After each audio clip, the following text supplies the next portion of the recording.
Green light and away we go for the second session here at the Circuit de Barcelona, Catalunya in Spain. Drivers are venturing out onto the circuit. The 30 drivers will get their second session out here on day one of pre-season testing. Myself and Amy will be here towards the end of the day to give you a full wrap-up of all the anticipation action ahead of a brand new car launch. In the meantime, sit back, relax and enjoy rounds 2 and 3 of the season as we get going again with the Australian Grand Prix and the sprint race from Emilia-Romagna. The FIA Formula 3 Championship makes its way down under. It's the Australian Grand Prix and we're underway. This is going to be a very special race. Welcome to Albert Park, Melbourne for FIA Formula 3's sprint race. Overcast conditions with a few bits of dampness on the track means slick tyres in FIA Formula 3 are going to be very, very exciting. Hello everybody, welcome to all of the action for the sprint race here for FIA Formula 3, and we are moments away from the formation lap starting. Alongside me in the commentary box is Omi, and I know you haven't got TV pictures just yet, Omi, but nice to have you up here in the comms box, and it's going to be a fun day of action as we get ready to go racing. Hi. Indeed. It's been absolutely phenomenal, Formula 3 in Bahrain. It was especially the sprint race. So I think we're going to be in for something similar here today as well. 3 weeks after some exciting action. Let's have it all over again. Then. And then, of course, you've got Christian Mansell starting in third, the Australian driver, hoping that he can do something good on home soil. Let's see what he's going to be able to do. But this is going to be an absolutely incredible Formula 3 race. Laurens van Hopen starts on pole position for this one as we start to get underway. Overcast conditions, no sign of rain coming in, but I've been in Melbourne enough times to know when it's going to start raining. Here's your grid then. Laurens van Hopen starts on pole position. Martinez Stanshaw starts in second. Christian Mansell is P3. Ollie Goethe starts in 4th position. Arvid Lindblad is in 5th. Mari Boyer starts in 6th. Luke Browning is 7th. Nikita Bedrin, P8. Nicolas Solov has a 3-place grid penalty for running into another driver yesterday. He's 9th. Dino Bogdanovic starts 10th. Then it's Gabriel Mini alongside Leonardo Fulleroni. Joshua Durfek alongside Charlie Wirtz. Sebastian Montoya 15th. Noel Leon starts in 16th. Alexander Dune was that driver who got crashed into yesterday. He's 17th. Santiago Ramos 18th. Casper Sutra is in 19th. And then we get Max Esterson 20th. Zagazita 21st, Chiminazzi 22nd, Callum Vossen 23rd, alongside 24th position on the grid for Interprovazac. Then Sophia Flörsch, Metakafu, Wisnicki, Shields, Loke and Smith lines up 30th on the grid for this sprint race. And I think as well we're going to be in for that positions. You've got the TV pictures now. Thanks to Josh T for that, because we tried to get them on my laptop, they didn't work. So, I tell you what, actually, I've just realised something. Considering that Omi's the only one in the commentary box, we can do something a bit unusual here. Omi can actually see me for a change up in the commentary box. Hi, Omi. Are you alright? Yeah, lovely to see you finally as well. And I'm actually able to see what you're doing as well, how much you're moving around and all sorts of stuff. Lovely. Well, ideally, eventually, when we have a bit more funds coming in, there'll be a separate device doing the streaming rather than my laptop. So that's how it's going to work. And then this, you'll see me all the time on the Discord camera. in the comms box as well. So that's going to work going forward. So you'll be seeing a lot more. But yeah, hi to Josh T as well in the pits, who's just finished IndyCar streaming as well. Thanks, Josh. How was it, by the way, IndyCar? It was pretty good. It was the slowest 3 hours of my life. It dragged and dragged and dragged, but it was good to see the IndyCar out on track, as well as the formation lap is underway. And away he goes, Lawrence Van Hopen. Staller on the grid, though, for Christian Mansell. He has not gotten away from his grid position. Has he managed to pull it forward? They're not having to move just about. Yes, he has. He's rejoined and will be able to regain his third position alongside that of Mari Boyer. And that was a bit close, but overcast as well. I think as well, Omi, we're going to be in for an exciting race. The track is damp, slick tyres, Formula 3 cars. Oh boy, they're going to be sliding everywhere. They are going to be sliding absolutely everywhere. We had this in the F2 sprint actually last year, where it was damp and they were sliding all over the road. In the F3 it remained dry, but we had cars flying over the curbs. We had all sorts of stuff going on in the F3 sprint, and I'm sure we're going to get the same thing here as well, as they're making their way through on the formation lap. Let's see how Martinez Centron is going to get on from second position as well, and Lawrence Van Hopen after a brilliant performance in the sprint. But let's hear what man's second, Martinez Centron. From Bahrain, we didn't even qualify in the top 20, so yeah, already we've done a good job, I think, placing ourselves a lot higher up, and yeah, we will try to do the best we can. There's definitely going to be some kind of degradation, so you have to really take care of the rear tires, I would say. But not as much as Bahrain, for sure. So it's going to be saving the rears in the beginning, and then after the end you can start to push. Also, there will probably be some safety cars, so we'll see what happens. 20 laps ahead of us, and hello to Charles Fan, who's giving us a try on the comms. Hope you enjoy it, and synced up with your TV pictures as well. We're just getting the correct lap counter sorted, because we have a total of 20 laps ahead of us, and it was still set to that from Bahrain, so just getting used to it there as well. And fingers crossed it's going to be an exciting race. We'll refresh that timing tower throughout the broadcast so it stays relevant. It should automatically update, but sometimes it sticks every now and then with the usual procedures. But it's 23 laps for the feature race tomorrow. Today's sprint race is 20 laps. It's 105.56 kilometres. And the tension begins to rise. The fans are just making their way into the stadiums. It's a packed out, full venue here. And it's only, I believe, 11 hours back. It's only 11 a.m. over there. Yeah, looking at the clock, so nice and early. And a full day of action. Formula 3, then we get the F1, then we get Porsche, and then we get, Porsche, then we get V8 supercars. And then we get Formula 2, Formula 1 quali, and the final, I believe, supercars race at the end of the day. Then Sunday, Grand Prix Sunday. And now, Omi, we saw this last year, it's the biggest pressure. A street circuit like Albert Park for these juniors, the pressure mounts up, and is sitting on the grid waiting for 30 cars. The tyre temperature's dropping and everything. It absolutely is as well, and some of these drivers not really driven around a street circuit, and also from Bahrain to Australia, much less hours of testing. Let's see how they tackle then the second round of the championship, the third race of the season. It's about to get underway. Pole position for Lawrence Van Hopen. Steinshaw alongside him. Last two cars pulling into position. The Marshal, she's at the back of the grid to wave the green flag, and then it'll be all eyes. 2, 3, 4, 5 lights.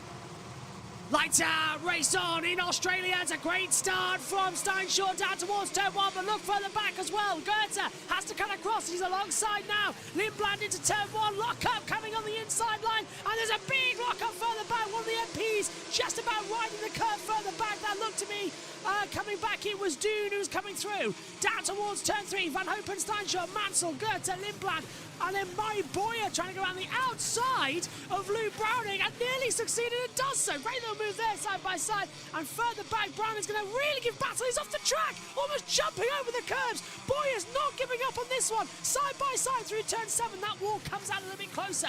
Picture breaks up ever so slightly as we come down in towards turn 6 and 7. Now through the new turn 8 section. And they're still battling for position as we reach the open stretch. No DRS until lap 2, but they've all got through cleanly. And now they're still making moves over around the outside as we see Forneroli trying to pass Solov. Yep, Forneroli trying to get past Solov. Lawrence Van Hopen had a little look up at turn number 3. He was able to hold the lead. Great stuff by Stenshorn as well. Goethe didn't get away too well. Lindblad was all over the back as we see Forneroli trying to go round the outside of turn number 9. Brave stuff. He's caught Solov napping completely, and he's now having to go defensive. Solov under complete pressure now from Gabriel Mini, as we see Browning still in a battle from Boyer as they come down. Boyer around the outside. Now he's also trying to bring in as well Nikita Bedrin into position. There's battles everywhere you look on the circuit. The two teammates now coming side by side as well. At the further back on the track, that's going to be Gabriel Mini and Leonardo Forneroli coming into it as we complete lap 1 of 20.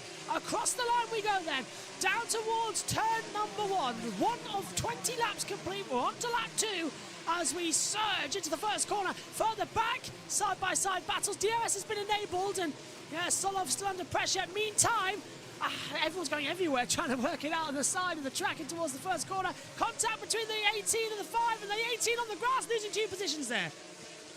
Yep, absolutely. That was Esterson making his way up against Sammy Mega Tunif there, and they're all making their way through now down towards turn number 3, all still battling and all over the road, and they're still all, as we see one of the Rodin Motorsports trying to dive up the inside, and that is really, really close between all of them as they make their way through. As that's Callum Woisen trying to throw a nose in there. The Van Amersfoort staying ahead as they push on lap number 2, and they're all still very close together, all still giving it. They're all getting so close to one of the high-techs run wide. Is that was that Bedrin? Is it Bedrin? No, it's down in the order, so it's 16.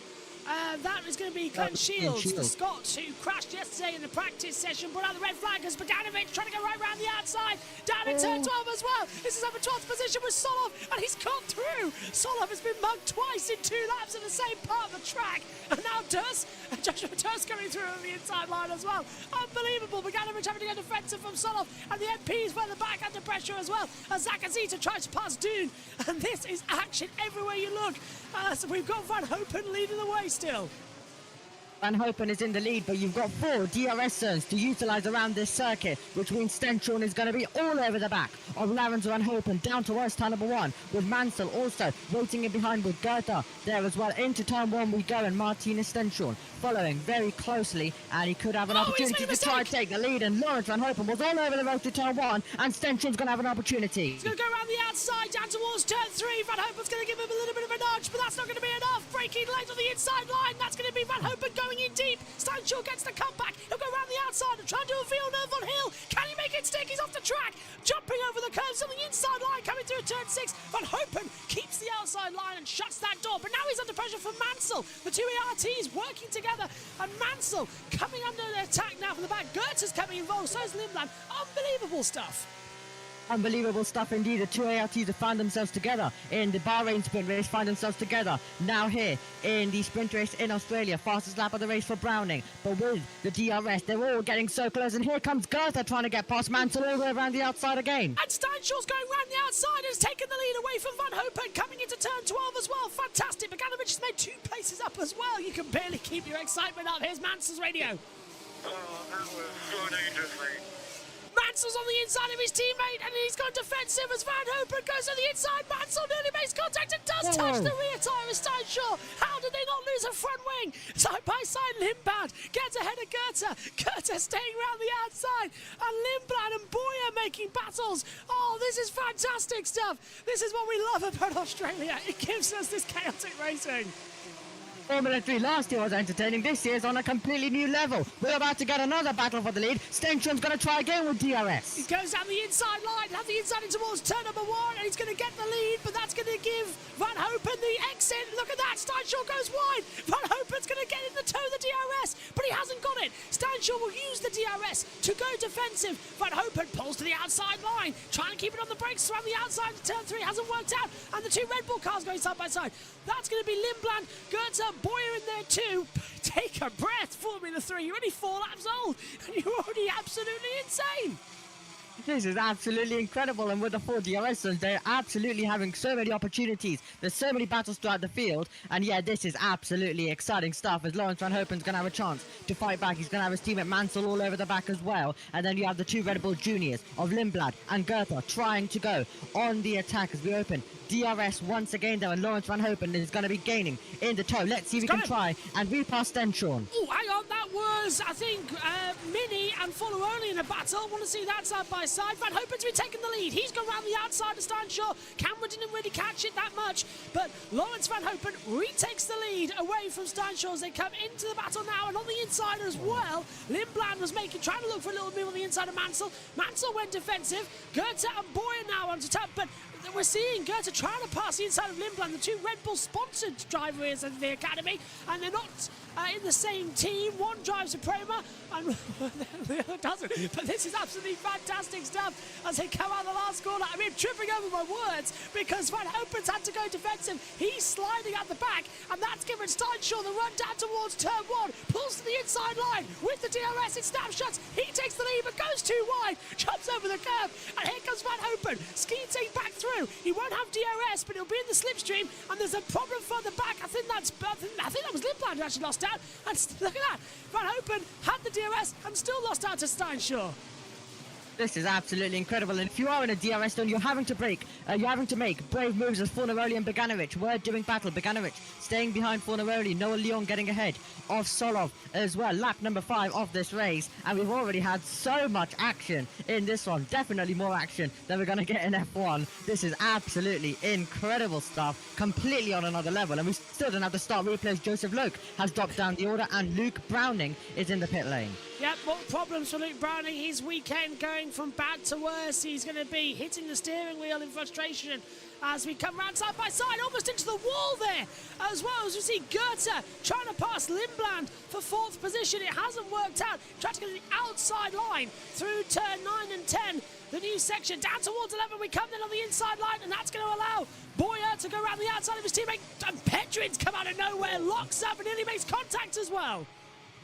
Tried to make it 3 wide, did Nikita Bedouin. That's going to put him on the back foot because Mini is going to be all over the back. Is he going to throw a late lunge coming into turn number 13? Is anyone going to be able to throw a late lunge? Seems like they're all going to follow each other down towards turn number 1, and Stenshorn on this lap might finally be able to breathe as he's got a bit of a gap, and Van Hopen's going to have to worry about his teammate as well. 15 laps to go in this race as we make our way down towards turn number 1. They're all still super close together. Let's see who's going to be making some moves. Bedouin is going to be looking to also get involved as Boyer now is going to try and put some pressure on his teammate as we make our way down towards turn 3, and that's close as you see Lindblad trying to make a move to the inside. That's late. That's going to be contacted. They're not careful, and just about given enough room as well. Mansell holding off as we see Goethe and Boyer side by side. Goethe hasn't made a way through.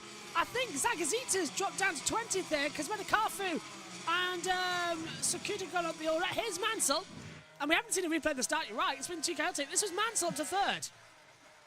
Yep. So he had a big lock up here as well. So he was just making his way through. But it's been so chaotic that we just haven't also been able to have time for a replay of the start.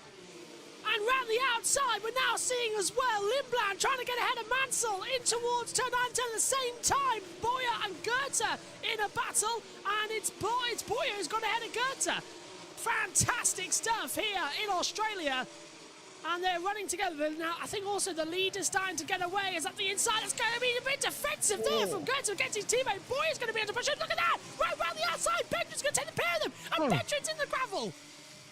Bedrin pushed off there a tiny bit. Mini, is he going to throw a nose in there? He's not, and he's going to lose some momentum. Could put him under pressure as well as we make our way through with Fornaroli trying to make a move. On board we go with Dino Beganovic as he tries to pick his way through the next few cars in the train. You've got Fornaroli in there, but they were all over the road, and Bedrin was off there. That is absolutely incredible.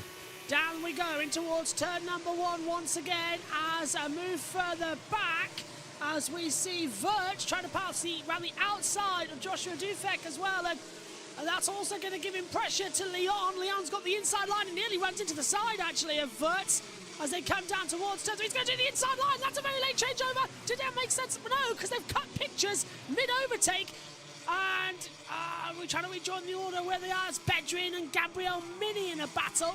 So what happened to Verts, Leon and Dune? Here's a replay of earlier on in that lap, and that was the battle up front with Boyer. And round the outside, as we saw off the track, went Bedrin. Yep, let's hear from him. Yep, we saw it. Yep, absolutely. As well then, here we go. More side by side as Boyer gets ahead of Mansell. Is Mansell going to try and fight back into turn 10? No, he's not. Wow, 7 laps of 20. Absolutely amazing stuff as they come down once again. Sprint racing in Australia as well. I can't wait for F2 later. Yeah, that's going to be thrilling. That's going to be absolutely incredible. Here comes Beganovic to the inside of Fornaroli. And he's going to run it a bit too deep as well. Is Fornaroli going to get the cutback? Yes, he is. And Beganovic is going to lose another place, so he's trying to have a go. And then he's going to get back. It's off the track. Fornaroli's in the gravel. He's gone straight off. The understeer is crazy out there. As that incident got noted by the stewards, lost about 3 places. Now he's going to lose out to Wirtz as well, the inside line, and Leon. Yeah, Leon able to get through, and here we go then. Down the straight, he could lose out to Dun as well as we make our way towards turn 1 as Goethe is also in a battle, and in the background, Dunn's getting very close to Fornaroli as he tries to dive to the inside as Bedrin locks up. Bedrin locks up, and that's allowed Mini to go back. Mini's come through for 7th position. Beganovic trying to go through as well around the outside. Montoya, Wirtz, Leon, all in a battle. Get ready as they come into turn 3. Beganovic is stuck around the outside. Bedrin goes defensive. Montoya is on the back of him as well to try and get an overtake. This is brilliant stuff in FIA Formula 3 as we come down towards turn 6 and 7. Stanshall leads, put out 1.8 seconds now, Emmy, so I reckon Van Hopen's tyres have gone. Yeah, definitely Van Hopen's tyres could have gone, and he's going to be coming under pressure by Lindblad, who could possibly try also chase after Stenshall, and as Mini is going to now try and make a move at Mansell. Let's see if he's going to be able to go round the outside. Gonna hold it together. Let's have a look here as we come through. Mini. No, can't get through. Mansell will hold on. We're on board with him looking back. Mini had a slight bad exit. Here's Mansell's radio. In the start of the race, I got hit, and my left rear has never been the same. And he's off the track. Mansell got massive understeer there, and he's let Mini go through, and now we're seeing Bedrin on the inside as well. Yeah, look, it's gone. I think it's suspension failure for Mansell. Yep, absolutely. As one of the Red Bull Juniors locked up there, I believe that could have been Goethe. They're all over the road. That's a bit wide for Noah. Leon in the background as Montoya gets ahead of Mansell and Wirtz. Charlie Wirtz is also going to try and make a move. Here comes Arvid Lindblad, though, for second position as well. He's going to try make the move very, very shortly, and they're still all now getting past. Unfortunate, though, in Mansell's home race. Yep, not the way you want to do it here in Australia, but Mansell's rear tyres are going as we're seeing a move. Lindblad on Van Hopen on the inside line, and Van Hopen can't fight back. The sun's breaking through the clouds here in Australia with the rain in the air. So that's a little bit of stuff for... And look at Lindblad again, he's doing what he did in Bahrain, carving his way through the field. No further action for Boyer and Bedrin at turn 11. But this is what Lindblad did in Bahrain, Omi. He's just calm and concise and will go, go, go. Arvid Lindblad is really, really good. Has been really good so far this season and doing it once again. Let's see if he can chase Martinez Stenshall right now, who is at the head of the pack by 2.7 seconds. He's first of all got to shake off Lawrence Van Hopen, which can be a little bit hard to do with the 4 DRS zones as well. Even if you might have the pace on your rival, just because of the DRS, you might be under a little bit of pressure come the next few corners as well. But Arvid Lindblad's going to try and pull away and see if he can chase after Stenshall, and he's got around half more. He's got around 50% of the race still to go. 50% is done as Megatunov gets past Solar as well, and they're all still battling as Fornaroli has lost out. That's a lock up by Lindblad, but he's going to be able to gather that one. Luke Browning has left the pit lane, by the way. He did that. Actually, he said he was only in there for 5 seconds, so that's not too bad earlier on in the race. Although that was, yeah, so he was in there a lot longer than that. But Browning's back out on the track. Only 27 can fit into the 30 on the world feed screen. At least we've got it. Browning's a lap down at the back. Solov's dropped down to 21st position. We're watching Beganovic under pressure from Montoya and Wirtz. And Beganovic gets a big slide through turn 1. Montoya will have the DRS as he pulls down towards the first turn 3 braking spot for an overtake. No, they're all being a bit too calm now as we reach half distance because they've got to make the tyres last. I think they've all blown them up in the first half. with other in driving definitely is the case as well. But, Whoa! oh my god, 3 wide.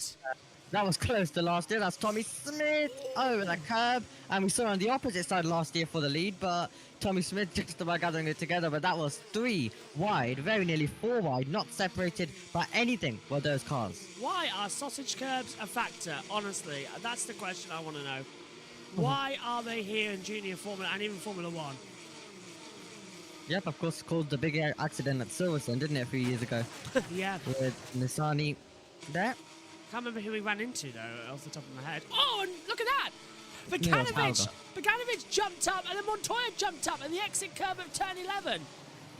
So it's still a problem as they just run along the curb. As soon as you get on the exit curb here in Australia, it's like you're on rail tracks. They'll just drag you along. We saw it happen to Max Verstappen in practice, and he damaged his floor. He had to have a new one before practice 2 as a lock-up further back as well for, I think, Tulimanazzi and Zagazita doing the same thing.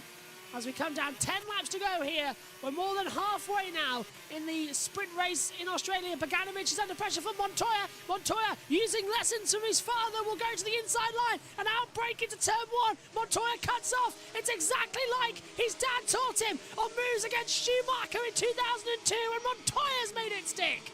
But Bogdanovic fighting back. Montoya does the same thing. I'm watching his dad. I'm honestly watching his dad as Wirtz, who's son of... that's unfortunately a very Alexander Wirtz move, making contact mid-corner. And so it looks like Wirtz is like father, like son as well. Bogdanovic understeering into him, but Wirtz round the outside. Yeah, Wirtz ran the outside of Dino Bogdanovic as well, as Cian Shields has moved up to 27th position. They're all still battling. He's moved up to 25th, so it's all chaos at the back of the field with a few of the bottom drivers. This was the move then all the way around the outside. Bogdanovic running the car though very wide. Ooh. And Charlie Wirtz, that was close to contact. Bogdanovic lucky to keep it in a straight line, but Charlie Wirtz was able to fight a way through. And here is the battle continuing. We're about to get the battle for the lead soon because Lindblad, as I mentioned, closing the gap. 1.6 seconds. It was 2.9 at some point, and now it's 1.7, and it's going to be getting even closer as we make our way towards the end of this race. Dude's Here comes looking Ben. on the inside of Leon and makes the move stick at turn 11. That's a nice outbreaking manoeuvre. I think Juan Pablo Montoya is here this weekend. I think he's going to be very proud of his son, Sebastian, because that was literally moves from his father. I remember watching that 2002 race with him and Michael Schumacher battling it out on restarts and side-by-side manoeuvres. Schumacher eventually got the better of him, but that was a move worthy of him. As Montoya now under pressure. No, that's Montoya passing Bedrin into turn 1. Montoya's making all the moves today, and he's working with that of, as we said earlier on, with Leon coming through as well. This is fantastic. Wirtz coming in there too and slipping up the inside. What's going on here? Absolutely. Sons working together. Absolutely. As well then, they're still pushing on 1.3 seconds now for the lead. So Lindblad continuing to close it in. And when he gets inside the 1 second, he's going to be right on the back with the 4 DRS zones around this circuit. Lap number 12 out of 20. Finally starting to calm down a little bit compared to the first 5 laps that we had at the start. But it's about to get even more exciting with this battle for the lead. Stenshall is not going to want to give it up. Lindblad, we saw he's definitely one fighter, and he's going to go all in to try to take this. As we see, Travenitz and Mansell and Noah Leon not separated by anything. They were all doing battle, and Lindblad almost inside the 1 second, so he's going to be getting DRS as Van Hopen slightly wide in the background, but continuing on. Not trying to curse or anything, but how has this race not had a safety car period? They have been side by side, and it's Formula 3. To be honest, I wouldn't mind one. It would punch everyone up and then we would go crazy again for another 5 laps, so I don't mind. I want action. Zagazita is side by side as well with Vosin. Solov passes Esterson further back in the field as well. So they're all just starting to tick over here. Just checking that everything's correct on the timing screen. Yes, it is. Good. 12 laps complete of the 20. 1 lap 13. This is for the Rowley. This was what you were on about earlier on. Oh, hello. And he's been let through there. Oh, hello. That was a weird problem then. just dropping back. So Formula Only's down to 12th now. Bogdanovic Dune come through. Yep, absolutely. And we have Sophia Flush in 21st. 20th, maybe? Side by side with Dufek? No, 21st. Yeah, nearly close, but lost out a little bit. This should be arguably a better circuit for Sophia. It's a street circuit. It's a sort of speciality compared to that of Bahrain, although she always runs better at the European races when we get there. Imola will be the first. I think Formula 3 now takes a break until the next time out, which will be at Monza. So does Formula 2.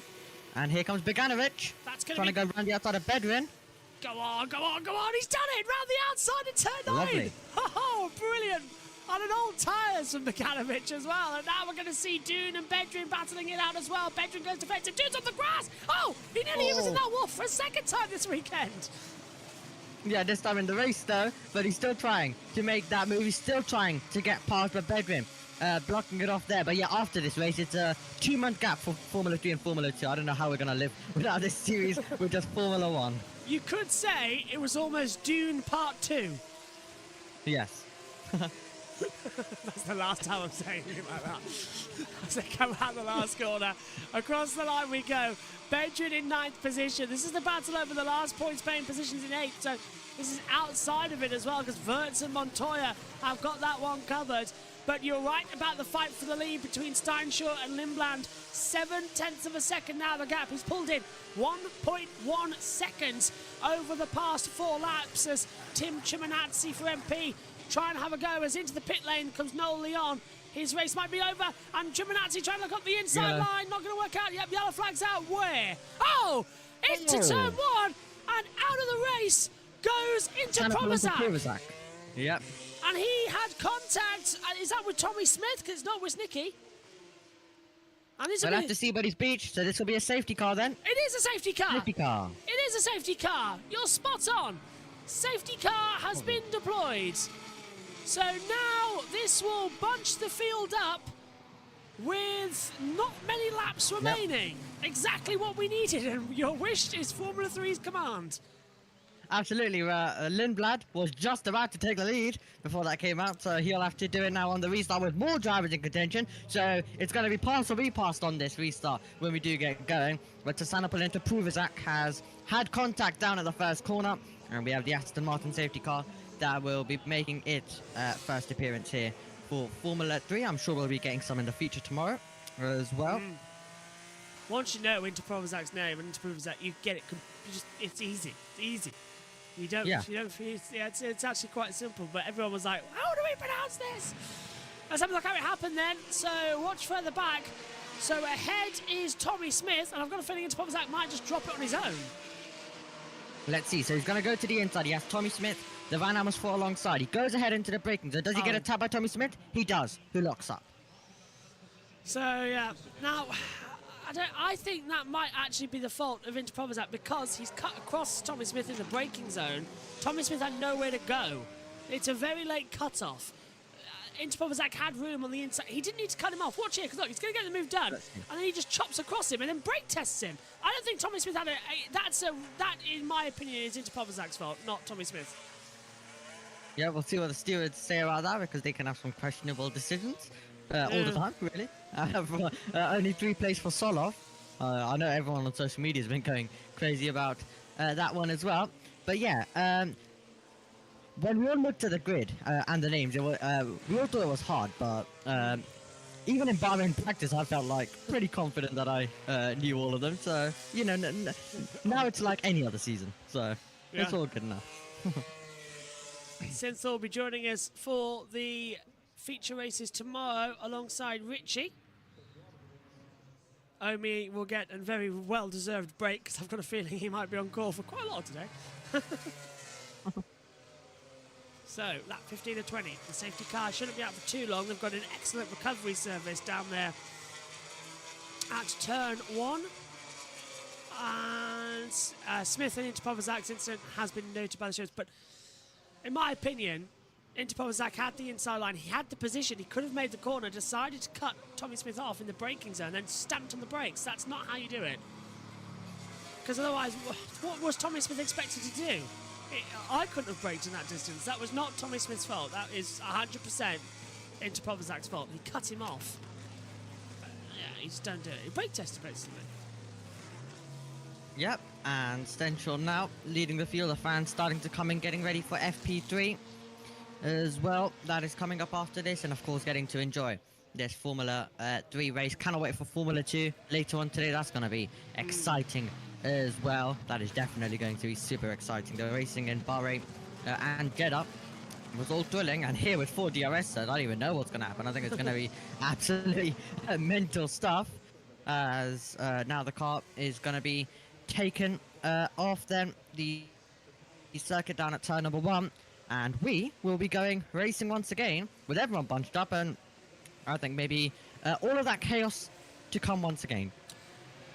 Yep, indeed. And this is going to be great because Formula 3 now takes a month's break, same as F2, as you said. The next time the two series will be together will be at Imola for the Emilia-Romagna Grand Prix weekend on the 17th to the 19th of May. So that's going to be very exciting. There's Road to F3 for Martinez Steinshaw. He was the 2023 Formula Regional Race GP, the team who finished second in F4 Italy. Van Alst Racing finished 7th in 2022. 2021 he was in karting in the Euro Series for the Rosberg Racing Academy. Remember Nico Rosberg, the driver who beat Lewis Hamilton in equal machinery in the 2016 World Champion? Yeah, that one. Could just say the 2016 World Champion, but I don't know. Absolutely. I'll throw him a cap. High tech currently watching on them, getting ready for this restart, hoping they can take victory. Don't know what their F2 drivers will be able to do later on. Cordial binned the car, of course, yesterday. Paul Aaron was close to doing the same. And let's see then how this is going to go on this restart that will be coming up soon. What have we found? Tramanizzi is been summoned to the stewards for alleged potential breach of Article 24.15 of the FIA Formula 2 Sporting Regulations.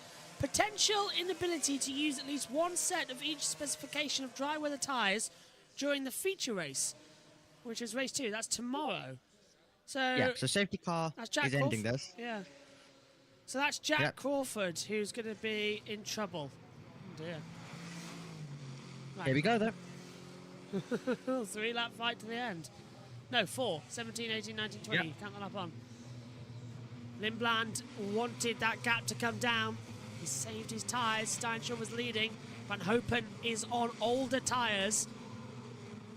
Montoya and Wirtz's battle's still down. Beganovic is going to drop 2. He's on old tyres. I'm just looking as well. Green flag. We can go racing, but there's no overtaking until the start-finish line. And we're coming through turn 11. And Steinshaw's hit the pedal. Nobody can overtake, though, so that's a very long run-up.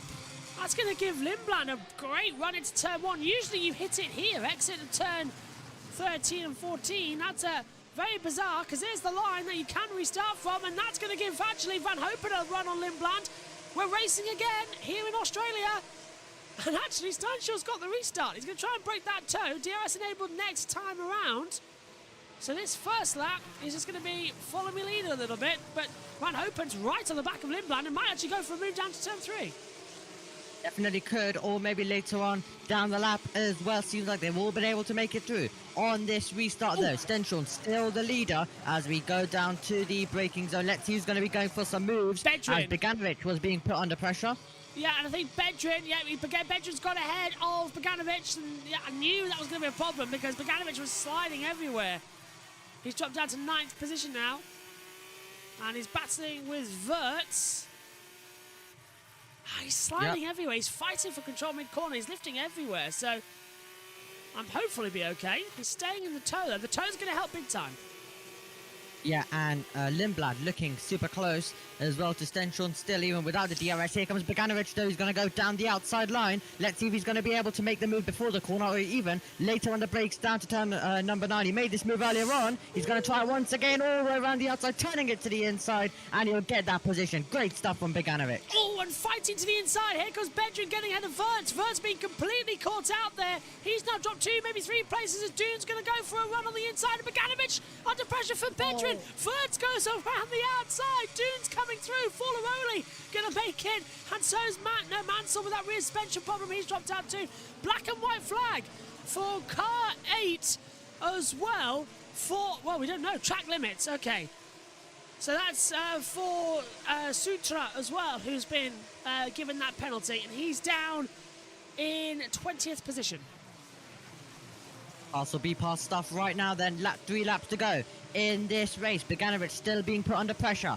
And we currently still are making our way through. Bedrin is going to be all over the back and trying to make the move of Beganovic. How close can Lindblad remain to Stenchorn? He'll be getting the assistant of DRS, as you can get confirmation on the top of your screen if you are synced up with us, as we also do have battling all throughout the field still. And we are... Esterson, black flag as well, black and white flag. Oh. There you go. Hello, yeah, hello. Can you hear me? I'll dance around for you because you can see me good. Just a little glitch there as they run in. So black and white flag for Esterson for track limits. It was black flag originally on my time screen. I was like, what's he been disqualified for? But that was when the glitch came in, so probably it's just the system's throwing us a bone. Lindblad he's going to have it. He's going to have it. Come on. He's going to have the DRS down towards turn 11. He'll start the slipstream. Now it opens. Steinschul's going to have to go defensive here because Lindblad's got a fantastic run into that braking zone. Is he going to go for it? Yeah, he's going to go for it. On the inside, Steinschul goes defensive and he has to pull around the outside. That's very late, but here comes Van Hopen. Here comes Boyer Goethe. Oh, yes. Yes, we've got a race on our hands for the end.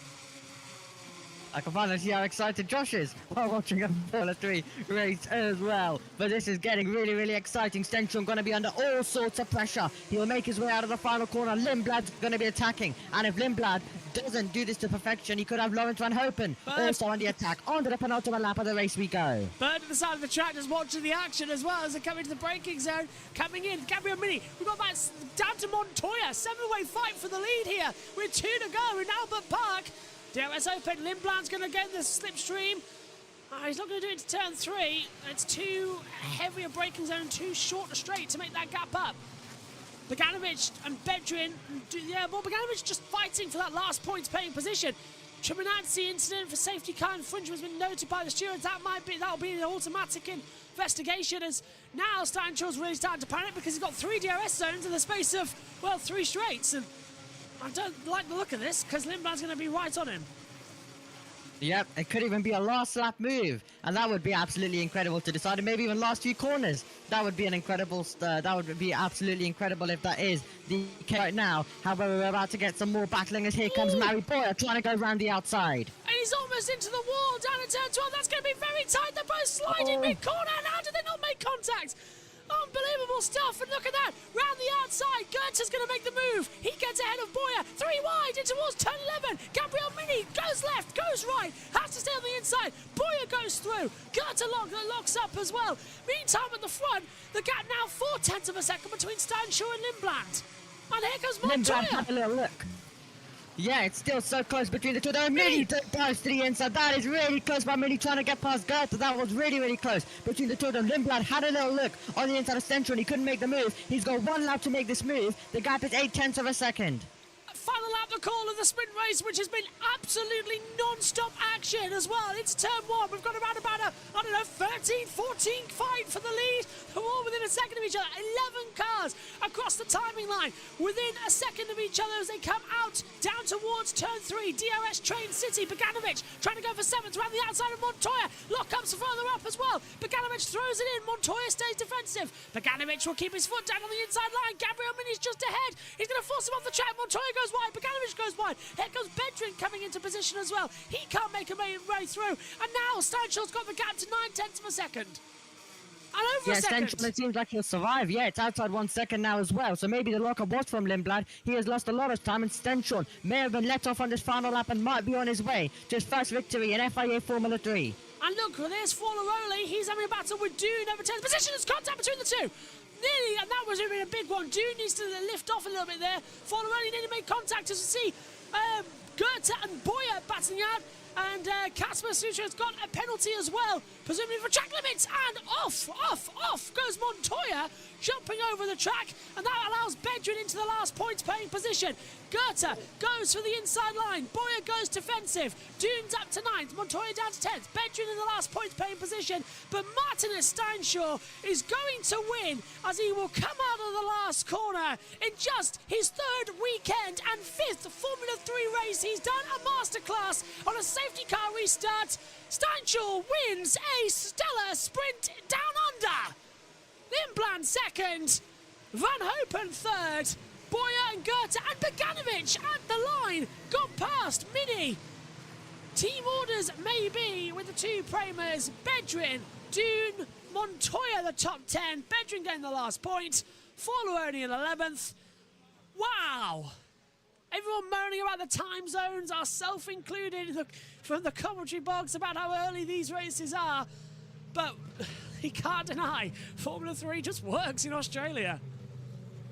It absolutely does. Formula 3 and Formula 2 are just absolutely fantastic. But that was great stuff by Stenshawn in only his 3rd race in Formula 3. His 2nd round, of course, as well. Absolutely incredible stuff by him there. And let's see then with Beganovic, this was the final lap of the race as well. And is he going to throw one to the inside? You can see some battling up ahead. Mini trying to go round the outside. He's going to be shoveled out wide. Beganovic senses his opportunity. Now we'll try dive to the inside. Mini on the outside will just not get the traction of the corner. Beganovic puts his foot to the floor and takes the place. Great stuff from Beganovic at the line. Getting ahead of Gabriel Mini. Pickup included now to get all the debris onto the tyres to make sure they pass Weybridge. Let's hear from our race winner. 4 points in the sprint race.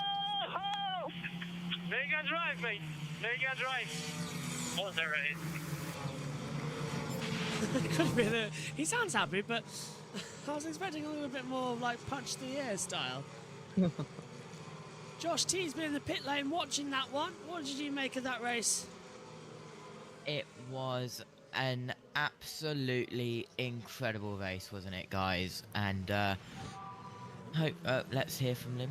Well done, I think it was a good effort. Attacking all race. Good job, that's P2. Yeah, copy, mate. Good race. Yeah, go on, Yeah, it was an incredible race, as I said, and hopefully we'll get something like that tomorrow for the feature race and in F2 a little bit later on. The next up is F1 Practice 3. Absolutely amazing. And let's hear from Van Hopen. You can't get enough of the podiums on the Saturday, huh? Apparently I like it, but let's make sure that next week or next time we have a podium on the Sunday. I like that one much more, I think. I just hope we get to see the podium ceremony. Should do. Sky don't come on air until 1:10 apparently. So we should be A-OK to continue on. Oh, it's practice at 1:30? Oh. Yeah, 1:30. Yeah. Okay. A bit more closer to the F3 this time than some of the European rounds, yeah. That's because they've got to get the Porsches and I think a supercar race in at some point as well, so everything's rushed up. I like it that way, though. We just do. have constant action. Yeah, a lot better, lot better for an F3 weekend. The party in the park, they call this race. As you can see, why? Top 3 will go down to the podium right at the end of the pit lane and pull into victory lane. Martinez Steinshaw victorious here in the sprint race. Arvid Lindblad 2nd. Lawrence Van Hopen finishes in 3rd place. Let's see the celebrations from a first-time winner in Formula 3. Stands on top of the car and lets it out. A little bit of a double fist pump as well to the air. Hugs and handshakes all around. What a race. Brilliant drive. And he pulled out 1.6 seconds in 4 laps only as well. That's just unbelievable after safety car restart. And lap, to be honest, as well. It was all just done on the last lap, so that was incredible stuff by Stenshawn. Deserved winner here, and what a race that we had. Great stuff by Lindblad as well to push him all the way But yeah, what a way, what a Formula 3 race that was. Cannot wait for the F2 one later. I think that could be even more exciting and chaotic. So cannot wait for that. But we've got an FP3 in between to go as well. And then we'll of course have the F2 sprint. So that's going to be really exciting. And maybe, and then also F1 qualifying. Hopefully that will be good as well. Where hopefully Ferrari can challenge Red Bull and maybe some other teams can get involved as well. To answer your question, guys, Yep.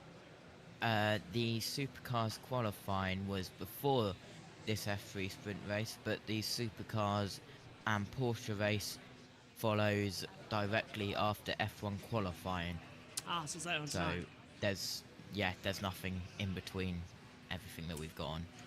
Unusual, but okay. Suppose that's because it's on Superview now, so Yeah. supercars get a bit more priority. But yeah, they got kicked out their own paddock here for F3 and F2. Don't think people are minding though. 5 race series on one weekend, and it's giving us an absolute barnstormer. Everything is good. Since they modified this track, it just works again. It's got some of the old magic back that it had in the early noughties as well. Yeah, and as you mentioned, the just the addition of F2 and F3 has been absolutely phenomenal. It's definitely added and just created the ultimate weekend really, all throughout. And especially for us in the UK, it's very, very fun all night. Just at least you have constant action. I don't like the ones where you have a bit and then you have a long little break where you have to just try stay awake, where you have nothing to do. So Japan here you springs to have mind. plenty of action. Yeah, I remember Japan last year. That was me and you did the Friday, didn't we? Yes, yeah. For FP1, FP2. Oh, And of course, there's Johnny Herbert. He's the steward this weekend, of course. with all of the schedules in Australia, it's a Thursday to Sunday format. But Wednesday in the as UK, well. Yeah, Wednesday. it's Wednesday, yeah. So it's a massive week at Albert Park every single year. I think if there's one race we need to cover on site, I think it's Australia.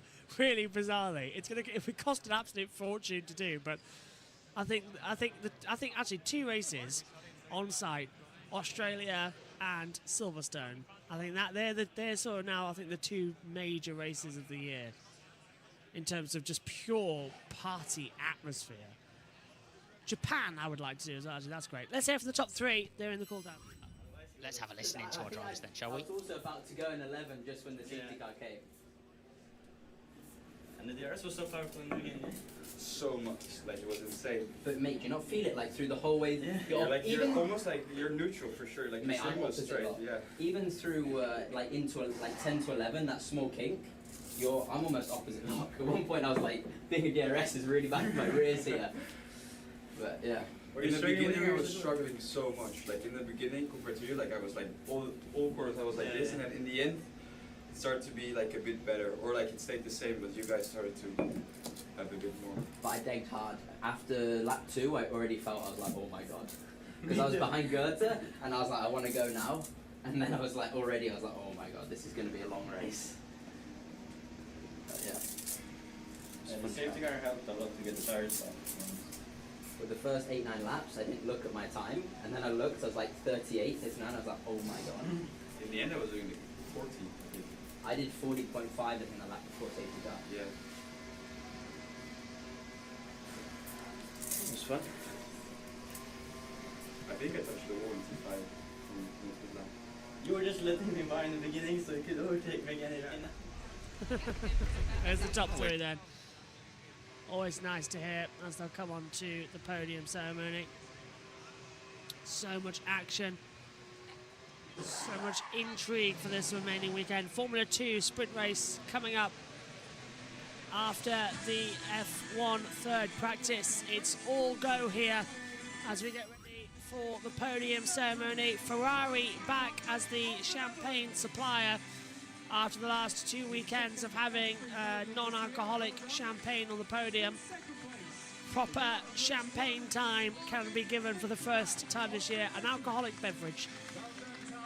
And we're in Australia as well, which the alcoholic laws are practically very, very different. They really know how to do a race over here in Australia, I'll give them that. Never a dull moment. The Norwegian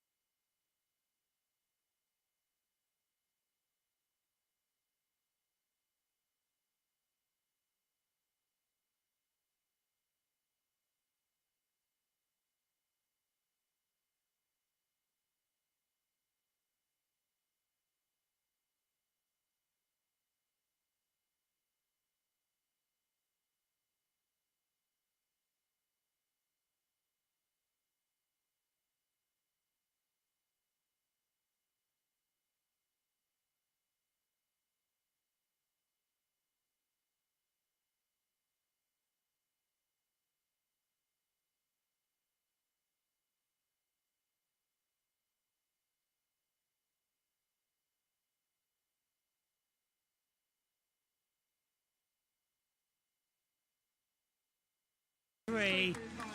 And he'll get the sprint race trophy for P1. What can he do tomorrow in the race as well? Constructors go through as well for High Tech. Second position, nearly getting a bit confused there on the podium. Arvid Lindblad again, another podium for the young British lad in his second weekend. And third for Lawrence Van Hopen as well. And now for the first time this year in an FIA category on a Grand Prix weekend, it's real, it's champagne time! Ah, yes. We had the non-alcoholic stuff in Bahrain and Saudi Arabia, but there's nothing better than a proper champagne spray on a morning here in Australia. I mean, what did you make of that race? That was absolutely incredible. Great to, of course, have Formula 3 back after 3 weeks break. But yeah, the feature race is going to be exciting tomorrow, but that was a great sprint race, especially the start of it. Definitely exciting. Let's see how the feature race does go tomorrow as well. Bit of a disappointing race, of course, for Luke Browning, finding himself out the Champions Leader coming into this one. So unfortunate for Browning. We'll see how he gets on tomorrow. But congratulations to Stenchel. Came under all sorts of pressure from start to finish, and also had to contend for the lead at the start a lot. So well done to him, and well done to Lindblad and Lawrence Van Hopen, who gets on the podium once again. Josh T, watching in the pit lane. First time actually been able to watch a race from F3 live. It's been on a Saturday. What did you make of it? Yeah, it was an incredible race, and hope to see more of it as the season develops and as the weekend develops here at Albert Park as well. But it's been a good start to the racing we cover here at Albert Park. 20 minutes to go then. We'll be on air in about 10 minutes time, all set to go for the F1 third practice session. Here's your results in full. Martinez Steinshaw is victorious from Arvin Lindblad and Lawrence Van Hopen. Mario Boreoli Goethe, Dino Beganovic, Gabriel Mini, Nikita Bedrin rounds up the points. From Alexander Dune and Sebastian Montoya having the top 10. There's Leonardo Foloroni, Christian Mansell, Charlie Verds, Tim Chiminazzi, Joseph Loke, Martin Sakazita, Samuel Dekafu, from Callum Vossian, Max Esterson, Sophia Flörsch in 20th. 21st for Nikola Solov, 22nd Joshua Dufek, Peter Wisnicki 23rd, Kasper Sutra in 24th, Tommy Smith 25th, Santiago Ramos 26th, Clan Shields 27th, and Luke Browning down in 28th position. Tanasipol Interprovizak went off at the gravel. He was our first caution as well of the weekend, and Noel Leon finished in 30th, retired in the pit lane on lap 12, a lap before. Not much else to add then from this opener for FIA Formula 3. An absolute classic here in Melbourne once again.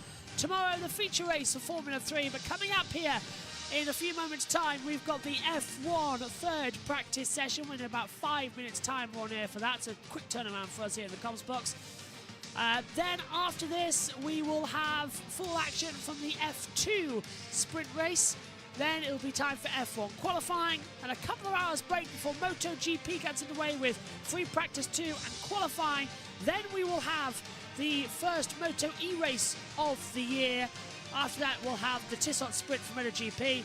And later on this evening as well, 2 test sessions for IndyCar at the Thermal Club. Then followed by qualifying later on with Josh T and Tom Dillon. And trackside will be Jackson Ambrose. And then we'll be live for all the action in about, 18 hours. We'll be back for the feature race of F3 and then going on for the F2 feature, F1 Grand Prix Sunday. MotoGP warm-up will then follow with Moto3 and then Moto2 and MotoGP's main race, followed then immediately by IndyCar's Thermal Club, and NASCAR rounds out the weekend. An unmissable first race of the weekend here from Australia, a classic from start to finish. We'll see you next time when Formula 3 wakes up in 18 hours time. Bye-bye. Hello everybody, welcome to Grand Prix Sunday on a Saturday here in the UK, so no change there then. It's feature race time, and Leonardo Foloroni and Gabriel Mini have 1-2 on the grid. Literally, we just got the surprise of our lives going on air. IndyCar has just finished and they cut directly to Formula 3 in the same second. Jackson Lambros is in here just testing out his equipment ahead of qualifying, and we literally had to run to get on air. So, considering that was 90 seconds ago, we did quite well. Alongside me in the comment box is Synthol and Omi for this one as well, and we're all set for what's going to be a fantastic session. And Synth, 2 seconds, because we're going to go through the grid. Leonardo Followerly has pole position. Alongside him is Gabriel Mini on the front row. Second row, Dino Boganovic alongside Nikita Bedrin. The third row has Luke Browning alongside Mario Boya in 5th and 6th. Nicholas Solov is in 7th with Arvid Lindblad starting in 8th. 9th on the grid takes us with Ollie Goethe alongside Christian Mansell on home soil. Martin Stanshaw in 11th after his victory yesterday. Lawrence Van Hopen starts in 12th. 13th is Joshua Dufek alongside Charlie Wirtz in 14th. Sebastian Montoya starts 15th and Noel Leon starts in 16th place. Further down on the grid as well, Alexander Dune is 17th alongside Santiago Ramos. Kasper Sutra is in 19th and Max Esterson in 20th place. Further down, 21st for Mateus Zagazita. Tim Chamanitz is 22nd. Callum Voss in 23rd. And Tanasapol Interprovazak starts in 24th. Sophia Flesch 25th with Sam Medakafu in 26th. Putra Nisnicki is 27th with Clan Shields 28th. Joseph Loke is 29th, and Tommy Smith starts 30th and last in this race. Synth, welcome back to the comms box for the feature. It's warming up a little bit here in Melbourne, sunny conditions, and if anything to go by last year, we're going to be in for another classic F3, even from the race yesterday. So, hello, how are you? Welcome to the No Sleep Club. Yeah, thank you very much. Yeah. I'm really looking forward to this one. I'm doing great as well. And yeah, we saw yesterday a great race with many battles. And well, I think we were all expecting to see that again today, but with a few more laps of battles going on. So yeah, I think it's going to be a great race. I tell you what as well, Omi, yesterday it was carnage, it was exciting, move after move after move. And what are you thinking is going to happen today? More of the same. More of the same. I think we're going to be getting plenty of action, plenty of overtaking, more battling for the lead, and I think we're going to get the Primus doing very, very well off Mini and Boganovic. I think we're going to be in for an absolutely fantastic race here, down under as we go, racing, of course, on Grand Prix Sunday. It's the race where the big points are won, of course, so I think we're going to be in for a fantastic F3 race coming up. It's coming up over there at 9 a.m. and we're underway for the formation lap here to kick off Grand Prix Sunday in Australia. We've had the final supercars race. Our entire weekend of entertainment has led us to this point, as I'm being itched by a horrible little button on the inside of my shirt here, and it's really, really itching quite bad. So that's a flawed design of the shirt there. I'll have to get like a little patch thing. It's just tickling the underside of my neck. It really hurts. Coming into it. Track a little bit dusty and dry ice now being deposited on the start-finish straight from the cooling vents. Track temperature 17.4, air temperature 14.5. Let's hear from the top three here for the feature race after qualifying. Starting with 3. When we're out there, we're driving for ourselves, and we need to score the points that we have on the table. Definitely me from what was a very positive weekend in Bahrain, not coming out with the points I wanted, let's say, after the pole. So I'm just gonna focus on myself and try to do the best I can. Of course, it's a shame to miss out on pole just by 200ths of a second, but still, we were really quick, both me and Leo. So yeah, we'll try to use that as an advantage for the feature race in order to try and get big points. It will be a difficult race because Gabri behind me is very quick, and he has also 4 DRS zones to stay close to me. But yeah, I will try to give my best, and let's hope for a very good result. And then 1-2, Followerly could have the opportunity to have a go here. He was strong, but I'll tell you what, we've got Gabriel Mini, who wants to get the championship after being denied last year by Bortoletto. He wants a strong start. Didn't get it in Bahrain. Might get it here today, starting P2 and an outside line to turn 1. Yeah, outside line is pretty good. I think in turn 1, it's quite a long bit from the starting positions to turn 1. So if you get a better start, you really have a good chance to make it stick and make it work. So the two Premas behind Forneroli are definitely going to try and attack, maybe together as well. So it's going to be a very interesting start to see, and let's hope we're going to avoid chaos with these 30 cars on the track. I mean, we saw in F2 a start line crash. Formula 3 have avoided that. We didn't. I don't think we had a safety car today in F3, did we? It was quite all together. We did. Oh, we did have one. Okay.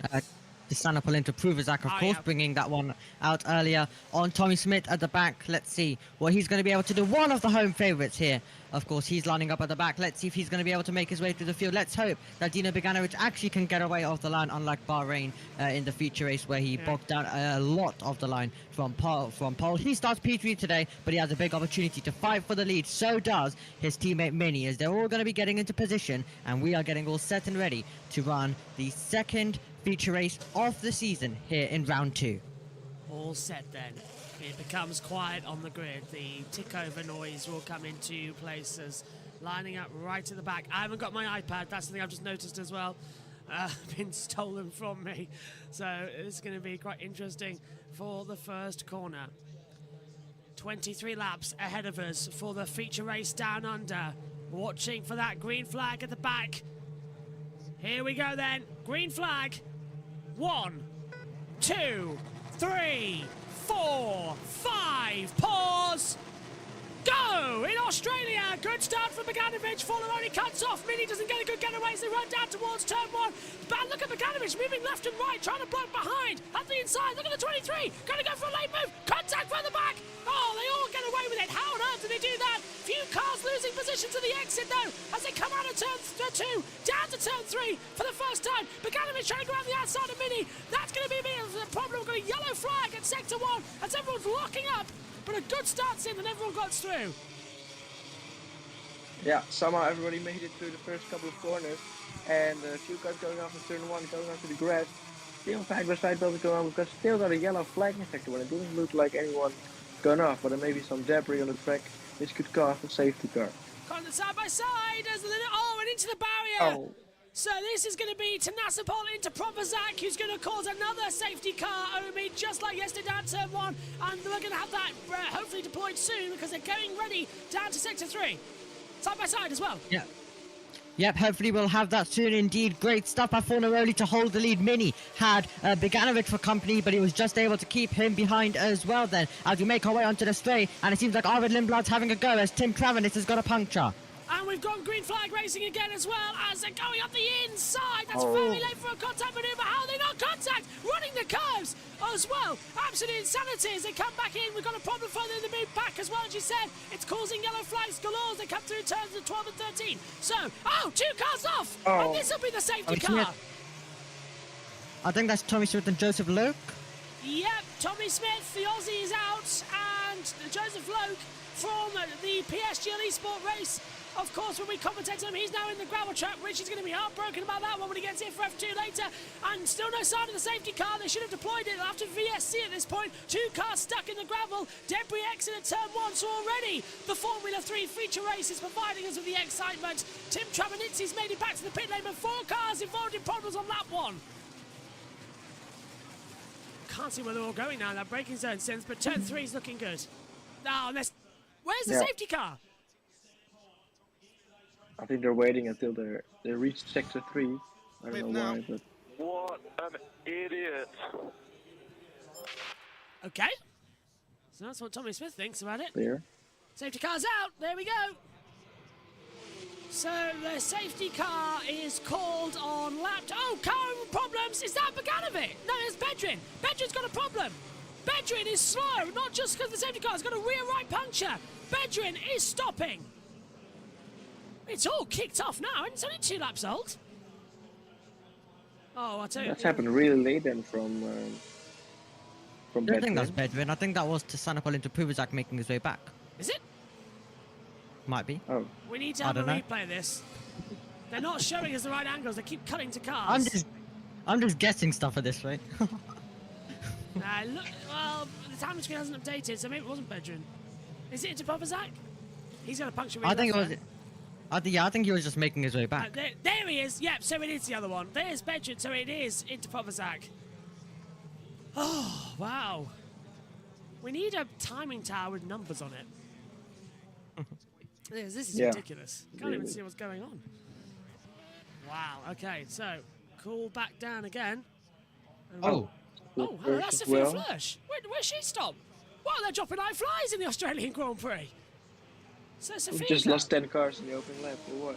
That's it.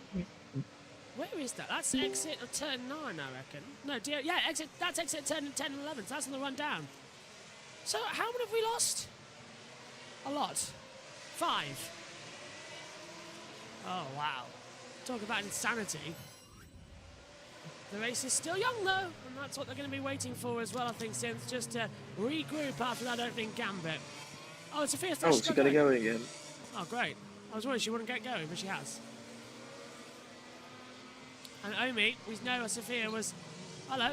Oh, they're talking about it laughing, so they're not too bad there. Tommy Smith and Joseph Lowe. Yep, not too bad. At all there. Looks like they're just having a lovely conversation there. As that is to stand up into Povazak, who was able to make it back into the pit, but that was a bit of a confusing opening lap and opening few laps where there was cars everywhere and we were all guessing what was going on over there. But it seems like now, I think everything is clear, but there was a lot that happened at the start. Here's the start there, Synth. Yeah, Fornaroli got a very good start. Got away better than the 2 Primers behind, and then it's really hard to follow with 30 cars, but most cars made it through, and there was 1 crash behind. So some cars going off the gravel, one of the high techs there as well. That's the 15. There was and there, yeah. Got tagged That by... is the other... Made a calf, I think. They're going into turn 3. This is the further lot. No contact through 3. They made it through there, okay. And this is Tim Chimenetzi stalling at the line and getting going again. Did he hit into Povazak because he had that front wing damage? There he is into Povazak on the outside line. I think Omis is going to come across and he's going to make contact with him. Let's see them. Lockups for plenty. Tim Travanitz there, making his way through. And yep, it was a bit of contact with him there as well, as Tim Travanitz got going, and that's where he also picked up the puncture. But lucky for some of the drivers also being able to continue on. It was Mansell who was going really late on the brakes to the inside as well of Channabon. That was really tight, and Tim Travanitz was still battling, and this was to stand up into prove without getting back into the contest. And Sophia Flörsch was there too. Go on, Amy. Yeah, that's where Sophia Flörsch must have picked up the damage as well. That's why she stopped, because she was involved with this incident. This is then the incident with Tommy Smith into turn, I think 11 is it? Oh, 3 wide. Yeah, this is... There was a high tech on the inside, I believe. Yeah. And Joseph Lowe was on the outside manoeuvre. Where they're going to come into shot. I think both Smith and Loke are innocent here. I think the one on the inside, unless he was already there, it was a racing incident. Otherwise, maybe. I think Tommy Smith on the radio may have been having a go at the high tech instead of Joseph Loke there. Yeah, that high tech was Clan Shields, and Tanasa Povazak is out of the race. So that was 16. So that's Clan Shields getting involved for a second time this weekend in contact. And Sophia Flörsch is out as well. Oh no! Well, F3 drivers behaved mostly yesterday. It was only Tasana into Povazak who got involved in some contact, but they all mostly behaved. But today, it seems like they're now following Formula 2 with its crashes as well, and this chaos. Anything you can do, I can do better. Oh. So, safety cars out then. They shouldn't be out too long. It should be back to green flag running ASAP. Can't see why it'd take too long to get going again. They love wasting a lap in the feeder series, don't they? Always. One extra lap wasted for no reason. Like we've seen all weekend long. And I think there's just debris spread out on the track. So there's multiple incidents on different corners. I think that may be why it's taking a bit longer than usual. So they run it around once more. Forloroli, Mini, Boganovic, Bedrin, Browning, Lindblad, Boyer, Goethe, Mansell, Van Hopen down in the top 10. Now, just correct me, was there any penalties yesterday, Omi, for F3 post-race? I know F2 had one. Yes. Yes, go on. Yes, there was. There was quite a few, which I can't remember now. But I think there was quite a few penalties which were given. I think Beganovic got one, Solov got one. There was quite a few drivers who picked up some. I'm now thinking from the top of my head, which I read right in the morning when I woke up. Very long time ago. This is Tommy Smith's start. Oh, a lot of wheel spin there.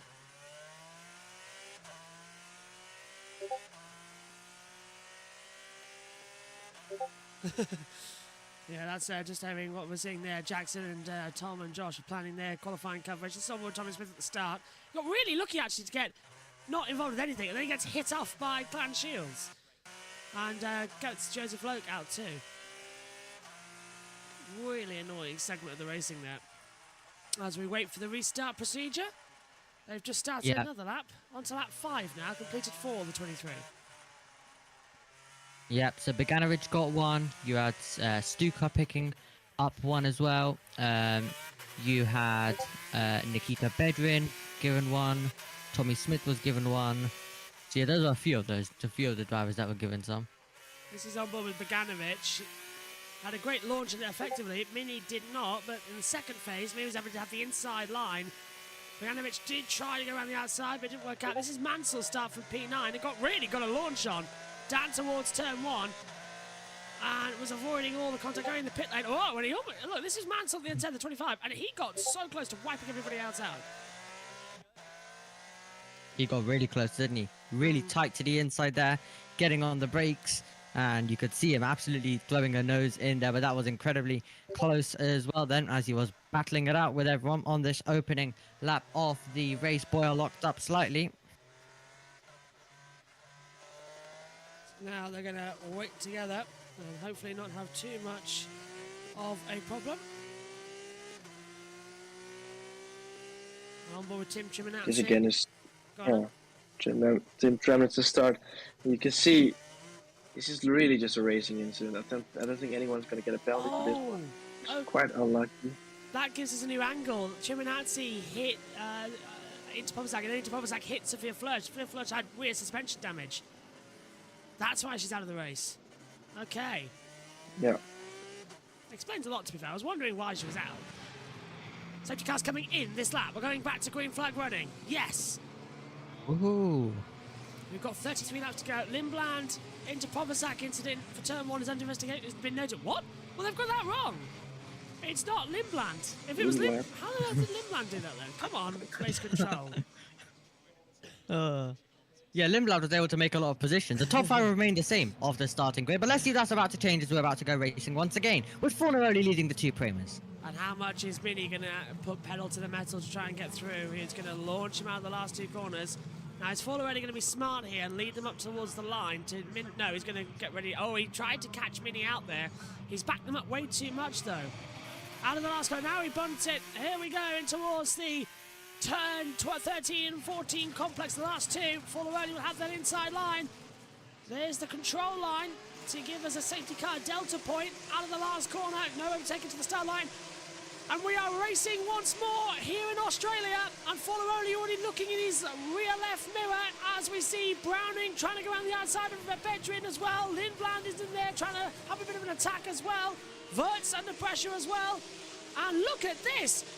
Bedrin had the inside line, but almost in the barrier. Browning and the high test going through, and he's going to bring Lindblad with him. The 3 wide in towards turn 3.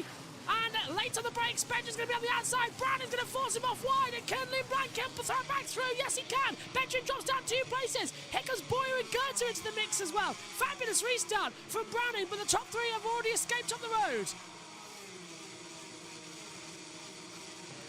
And the battles will continue all the way until the end of the lap.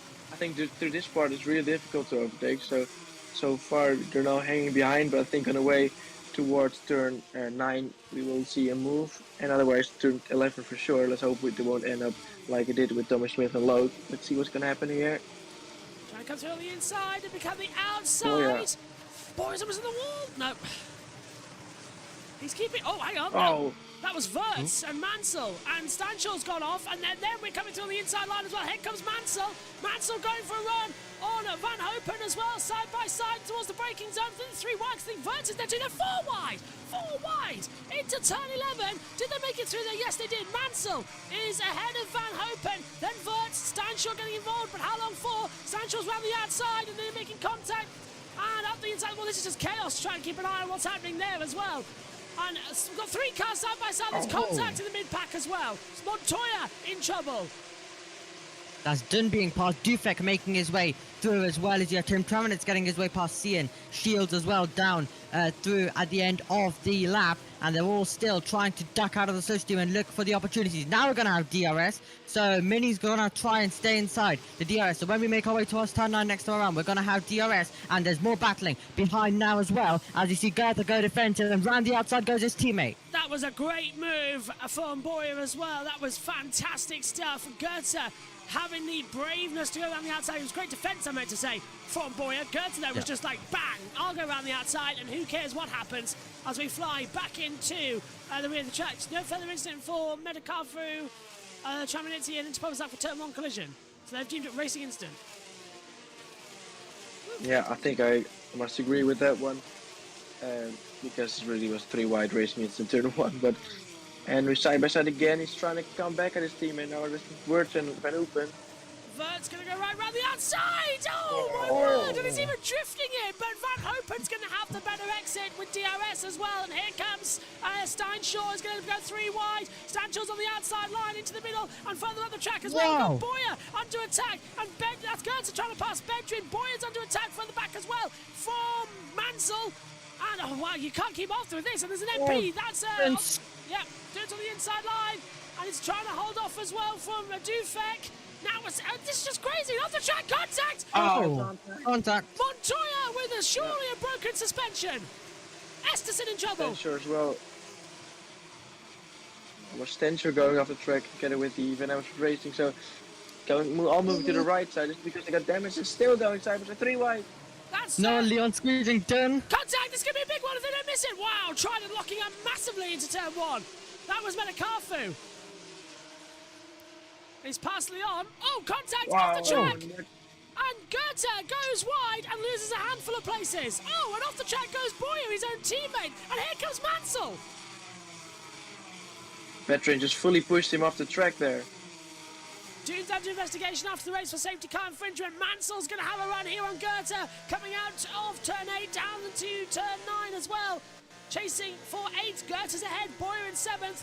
Bedrin's dropped down to 6th, Lindblad up to 5th place as well, and Mini's on the back of Fuller only. The gap was 8 tenths, now it's 6. My God, how many times are we going to say contact in this race? We just keep having a lot of contact absolutely everywhere in the field. But yeah, Mini's going to put some pressure now on Fornaroli. Let's hear from Goethe.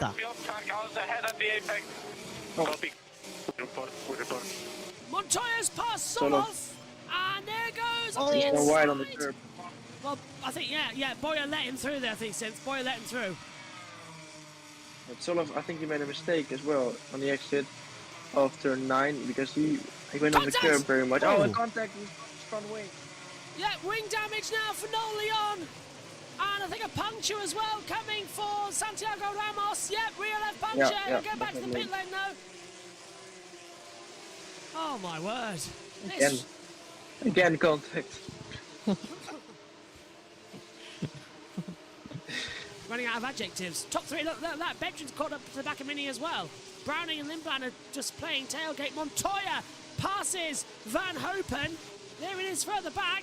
And Van Hopen trying to go for a defensive position. Now we're seeing Montoya. Yeah, hang on, he's got through. But now we've got Wirtz trying to pass him as well.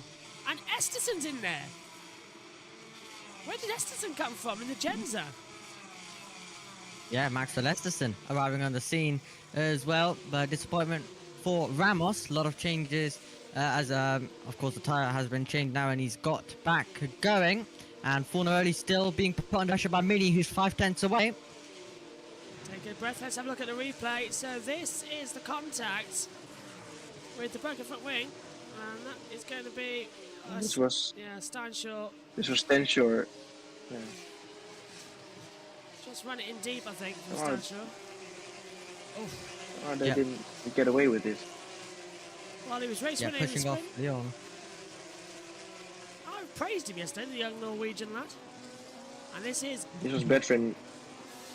Forcing I think Goethe he off. could get a penalty for that. Yeah, that's clearly forced off the track. And then he lost a handful of positions. And then this was contact further back as damage as Ramos got a puncture by hitting Noel Leon in the Van Amersfoort Racing. Noel Leon has now got a bit of a problem with his front wing left end plate. Take a breath in this one. But this is how Grand Prix Sunday is going to be. Come on. The Australian Grand Prix for F1, I think, might actually be a bit more exciting than we think. I hope so too. Mansell. The top speed of Goethe is outrageous. Okay, fair dues. Okay, I guess. I was wondering what he was thinking there. It's like, yeah, well, it's going to be. It's a race. What do you expect? Is there going to be anything different between it? No further action between Bedrin and Goethe for turn 3 as he forces another off the track. That's okay. Okay. Beganovic is going to be putting a Mini under pressure because Mini is almost dropping outside the 1 second and Beganovic is 3/10 away, so keep an eye on Dino Beganovic with the DRS trying to attack his teammate. Meantime, a little bit of a battle there as Vert tried to pass Mansell. And Mansell's going to go defensive with the DRS. Vert will go with it as well. Down to turn 11. Inside or outside manoeuvre. No. I thought about the inside, but no. Don't work without a DRS, unfortunately. That's the battle for 9th and 10th, the last 2 points paying positions. Montoya has joined that battle as well. And Mini's dropped 1.2 seconds back, as to pick up on your point there, Omi. And now, look at Bedrin. Yeah. Bedrin's going to get past here, and Mini's going to be a sitting duck. Beganovic, yeah, is going to try That's get what I said, through. Yeah, Beganovic is going to definitely try get past Mini down towards 9 and 11. Running on very little sleep this weekend. It's a miracle we might actually now go 26 hours. Oh, indeed, Ramos.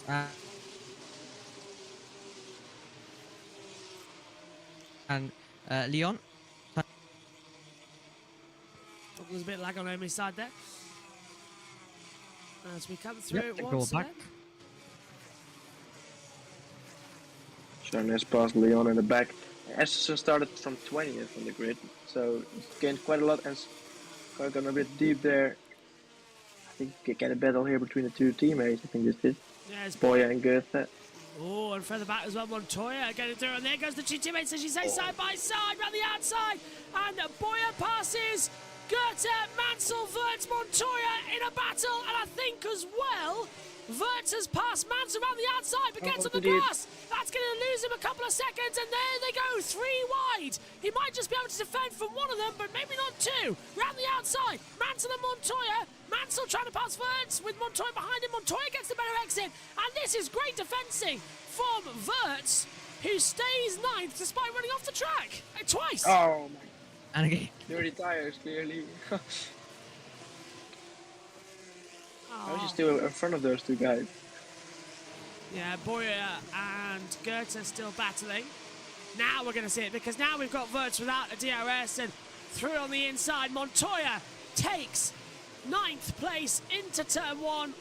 Does he run it wide? No. Brilliant from Sebastian Montoya. Yeah, and Montoya will keep the DRS on this straight towards turn 3 as well. We can base on the radio. You can attack if you need. So, Prema said, okay, you can go for it now, as Noel Leon finally changes that front wing. So, if they need it, you can go for it, you can overtake. And he's about to go for it because it's 3/10 of a second, so he's surely going to be able to make this move. Here we go with Beganovic now. It should be easy peasy if he wants to run. They've waited too late, in my opinion, to do that. Mini won't go that defensive, but round the well, maybe he will actually. Made him work for it. Beganovic takes 2nd position away from teammate Mini, and now sets off after Forlaroli. No team orders in Formula 3, and let's now see if Beganovic got the pace to catch Forlaroli as well, so we could see a battle for the lead. As Bedrin has made a move, it's going to be 5 now as well. Yeah, Lindblad down to 6th place now. Boyer, Goethe, Montoya, the three teammates running together. That's going to be a night. Oh, Montoya passes Goethe. Montoya up to 8th place. He'll now go after Boyer. Dufak is losing. Oh, that's why. Spin. Yeah, Dufak. And that is Joshua Dufek in the PMH, who has spun through the gravel at the last of turn 11's exits. Okay, so we did it. Is he going to touch the curb? You want to send a contact? Let's take a look. Oh, okay. Oh, he's going to lose on the way in. Oh. That was lucky for Callum Boysen. Yeah. He nearly just sideswiped him. That was unbelievable reaction skills. Oh, well done, Vossen. Yeah, and also had to keep it together on the grass as well. Tim Jonas as well, did he? Oh yeah, well for him it's 2 positions easily gained. Or is it going to be 3? Nah, that's too far, but... This is Browning on the back of Mini through turn 9 as the Australian flag flies high. What we're going to see here from Luke Browning. Oh, he's getting very close. Mini's tyres are cooked, and now Browning wants to make it up into the podium places round the outside. Mini's going to go defensive, and Browning with a great move round the outside of 9 and 10, takes but runs a little bit wide, and now Mini's going to go to the outside. Browning has DRS to defend and takes 3rd position and can set off after the win. And now Beganovic is already on the back of Forlaroli. The gap that was 1.4 is now 4/10. Next lap is surely going to have a go as Dino Beganovic, and Browning is also going to want to try get involved as the championship leader, Luke Browning, yesterday, of course, not scoring any points. The 2 teammates, Van Hopen getting ahead of Mansell as well, and Leonardo Fornaroli and Dino Beganovic about in the battle for the lead. Fornaroli's been able to keep the lead so far. He's expecting a much more challenge by the Premiers, but I think now it's about to come by Beganovic and also possibly Browning with 10 laps to go in this one.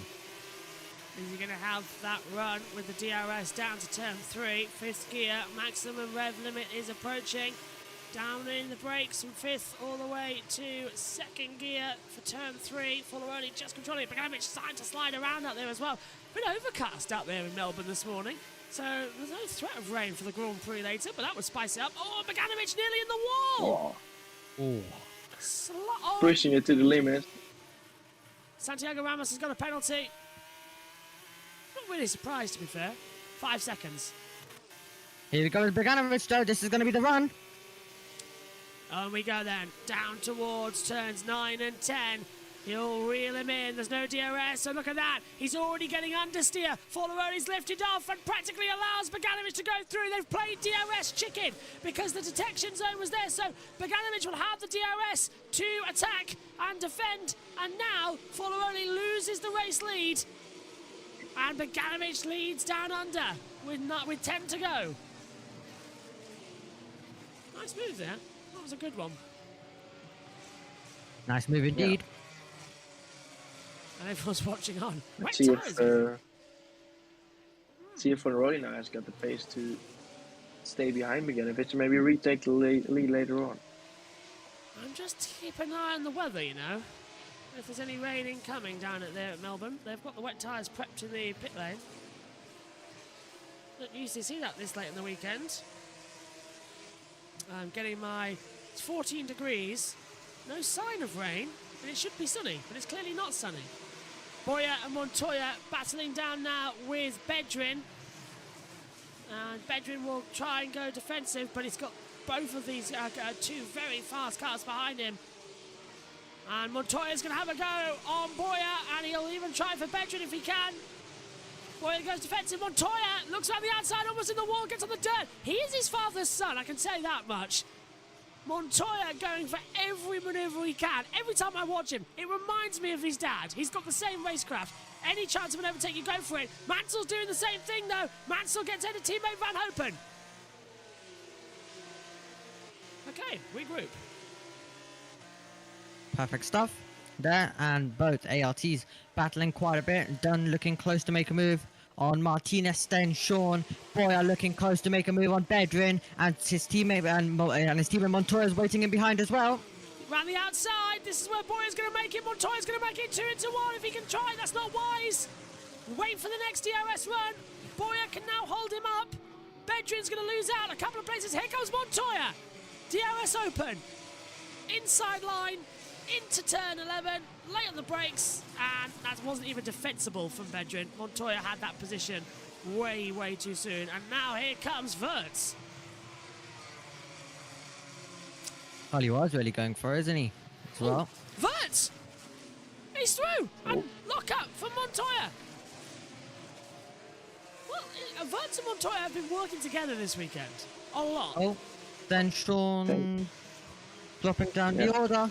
Oh, is this a yellow? It's Olaf as well now. I think they've all dropped back. What's happening there? And through goes Montoya! Sencho's in the pit lane, so that suspension damage must have got up with him. Montoya through into 5th place, and now Benjamin's trying to go through around the outside of Boyer and takes him. Boyer must have a problem. He's slow, very slow. Sencho's pitted now as well. Oh. That's Travis and Travinetz, the 2 teammates. And Travinetz going to take it through. Steinshot have a puncture. Probably why this little battle has been rolling on. Casper Sutra as well going to hold it together, and he's holding off the back as well further in this field. This is way down the order of runnings. 16th place onwards, so this is not going to be on my list. Solov, Travinetz, Sutra. Solov's dropped back 2 places here, so they've even changed on my timing monitor. On board with Mansell. I think this is a great race as well, Omi. It's just holding it together like yesterday. Yeah. It is holding together. Fornaroli's looking very close to the back of Beganovic once more, so can he maybe try and attack? Mega Tunif has been able to get past Alex Dunn as well. Lindblad has dropped down. Goethe and Mansell have been able to make the move. Fornaroli's got DRS once again to try and get close now to the back of Beganovic. Into the braking zone for turn 1. Will there be a slight change in position? No, but I think the tyres for Beganovic are gone. I really think they've just had a complete moment and they've just gone off the cliff. And now we're seeing this from Fornaroli getting back into the swing of things through turn 3. Black and white flag for Wirtz. Track limits. Okay. Yeah, and he's making a move on Montoya at the same time as well. Marvin working together earlier on, now passing. Give me an update on tire status when you come, please. Very bad, very bad, very slippery. Doing great, calm down. Okay. Think we understand? Yeah. Breaking news, Max Verstappen has taken a new power unit. And this was a few days ago, so we're fine. No, it's today. Hang on a minute. Oh. What is going on? Right. So this was news that we have learned now from yesterday. Max has taken a new power unit after precautions on Friday after reliability problems. So no penalty because it's within the selected amount and it's before qualifying. So Max is okay from pole position, but he'll have a new power unit after just 2 races. That's not good, actually, if after 2 races that Red Bull's already considering blowing up. And 10-second penalty for Stanshaw for causing a collision. Yeah, you kind of got me excited that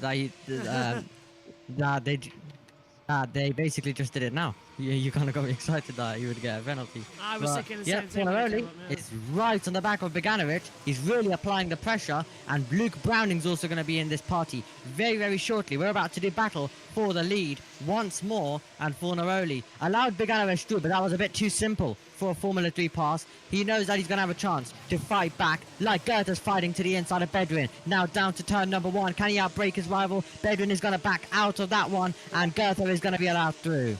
Fantastic manoeuvres between the two of them as they'll cut back along the inside line. So they'll have the attack together. Hopefully keep it as they run through. And that play on the brakes. Nearly contact as well on the inside line. That's made a car through and Esterson. Esterson just holding off. And Van Hopen just ahead of them. And that's going to be a great move actually if we can get it, because we've got Redekafu closing him at the exits. I think, this is a proper race again. It has been chaotic throughout, and it's just what Formula 3 wanted here, is to have a great run. in Australia. It has indeed, yeah. And Sammy Megatunov now is going to have the chance to try go round the outside of turn number 9. This could be risky stuff. By the Trident driver, will it be the inside, will it be the outside? It will be the outside line for him. Oh, that's mega close, but it's a favourite overtaking spot of the juniors this weekend. Outside. Yeah, I'd like to see that F1 later. If we see an F1, I'll be mega impressed. These guys have been brilliant today in Formula 3. On board with Mansell. Benjamin's ahead, and Mansell takes too much curb coming through turn 11. Yeah, he does indeed then. 5 laps to go in this race, and we've been treated to a fantastic race so far. Can Fornaroli try put some pressure on Bogdanovic? That's going to be the question. Browning and Mini are going to be in there as well, but now let's watch with Mansell then as he makes his way out of the final corner. He'll be the next one to now attack Bedrin, and Bedrin falling out points. Into turn 1. Mansell has the inside line, gets back on the exit, and he's just sliding around. Bedrin in P9, just going to try and hold on for the, as you say, I mean, 2 points paying positions. But I'm watching the front. Bogdanovic and Fornaroli gap is 0.6 of a second here. Mansell looks like he's drifting through the corners. That was a poor turn 3. And Prema getting very nervous on the pit wall. I would be. Getting nervous. Yeah. You've got Fornaroli breathing down your neck and applying constant pressure, not able to make any sort of moves so far, but he's now getting really, really close. 4/10. They make their way through. Turn number 10, about to go to 11. He's getting close, but he needs to be this close when we go on to the straight, because then that will allow him the run to get the move down into turn number 9 and 10. If not, then down to turn 11. Boganovic's tyres are done. The rear left is shredding like crazy, whereas it's the front left for Browning, for Fornaroli, that's getting the same thing. Browning's just watching him back. His tyres looks okay. Zakazita passes Customer Sutra as well in 18th position as they exit the last corner. Booted hard again. Mini's in 4th. We've got a 4-way fight for the win here, but Fornaroli has the DRS. We've got 4 laps to go, and this is going to be the longest 4 laps of Dino Boganovic's life. Just holding it on. DRS open again as they come down the straight. I don't think he's going to have that Not move. going for a move. Oh, hello. I mean, I think turn 9 really is the most favorite spot for overtaking in Formula 3, clearly. He seems much more closer this time around, so I think he's going to have the run this time down to turn number 9, Josh. Yeah. Completely right, the both of you. Can they have the inside line? Just close again. Since right, Omi's right. This will be turn 9. This is it now. Through 8. Run around the outside. I think he's lost some time. He's lost a lot of time at the exit. In fact, it looks like he's slowing dramatically. What's happened there? I think he's always slow through that part of the lap. He looks close, but then he's just never able to carry the momentum through. And it affects him all the way throughout this next few sectors. It's one long straight. This is what Max had yesterday. You lift off at the wrong part. It affects you the whole run. And look, he's lost it. It's turn 1 or nothing now. He's got to get better at this. I'm surprised Mini and Browning aren't right up there, though, with these two battling. But Bogdanovic can just look forward. Don't think about what's behind. Keep your eyes forward, and then you'll be fine. Oh, and he's locked up! Fornaroli's locked up! Makes the apex, but a puff of smoke, so his tyres are now being destroyed. Might help a bit, actually. 4/10. Yep. 3 laps to go then. He's going too far into 1. He needs to try to set it up though into turn 3. If not, then he needs to try get a good exit out of 8 because he's not managing that. He's not getting a good exit out of 7, 8. And now let's see Fornaroli once again with a DRS. Mini's also got DRS to try and get past Browning. Oh, I thought about it to 3. Yeah, he was thinking just about a move. Grandstand starting to fill up here in Albert Park throughout the day. It's only early morning over there. Oh. Browning a lot over the, very much over the curb there on the exit of, I think, turn 4 that was. So cost him a little bit maybe. So I think he's going to be very much under pressure towards turn 9. And again, you can see the gap is now 7/10 again. It was so close, and I think it's going to be again just a bit too far for a move in turn 9. There's the 3 flag for Danny Ricciardo and the Australian flag there as well as we run in.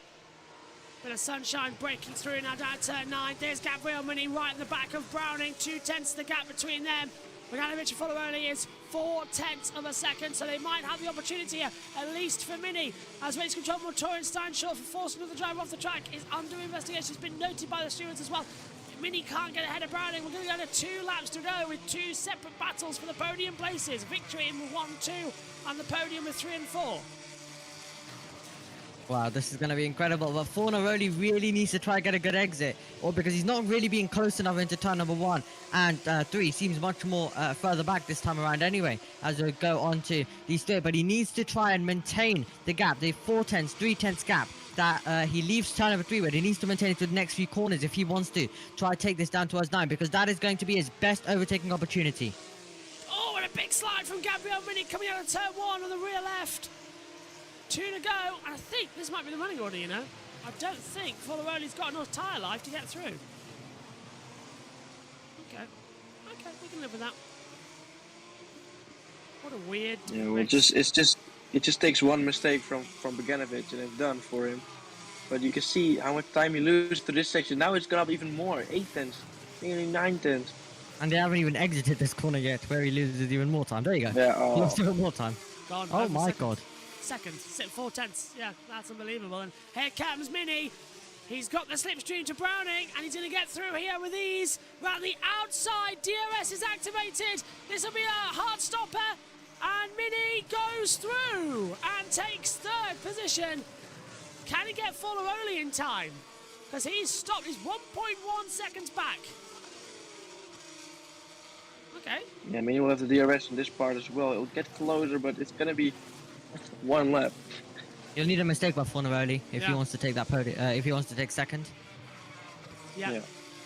I mean, he gains a lot. He will gain a lot of time through that section where we've seen Fornaroli constantly losing a lot of time. So if he really gets a bad exit again, it could be that Mini may take the position. But 1.3, it's a little bit too much, isn't it? Final lap of the feature race for Formula 3 here in Australia. Bogdanovic leads, Follow-Only, Mini, Browning.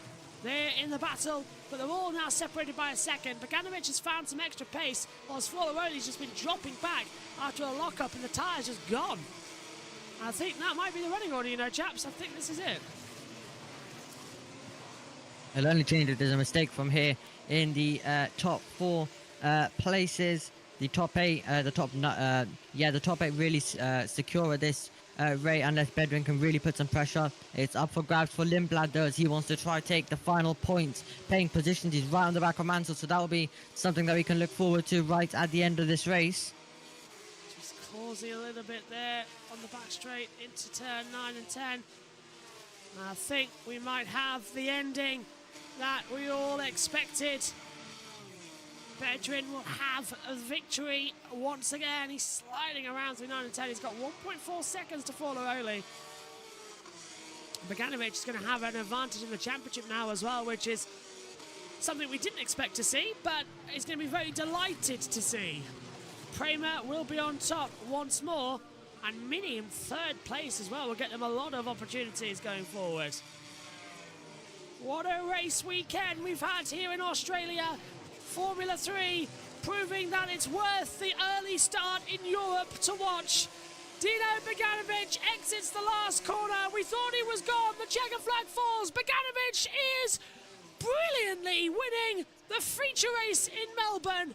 Follow-Only 2nd, Mini in 3rd, and it's tears and joys down in the Prema garage. Fantastic race. Browning is 4th. Wirtz and Montoya come home 4th and 5th. Boyer will be in 7th. And Bedouin 8th, Goethe 9th. Mansell will get the last point in 10th position, but he was challenging Goethe to the line. Yes, what a race. Lindblad lost out massively there, but that was a good race, Omi. And since with you, brilliant race. Yeah, very good race. Just constant. There was not a single lap without a battle, basically, this race. So it was really good to see a few safety cars, a lot of contact as well this race. But I really enjoyed this one. Let's hear from our race winner, and then we'll catch with Omi after this. Very good job, mate. Mega. First win and fastest lap. Good points. Amazing job. You know what? Let's go, boys! Woo! Thank you, everyone. Dino Beganovic wins, Omi, and that was his first win, and brilliant race win as well.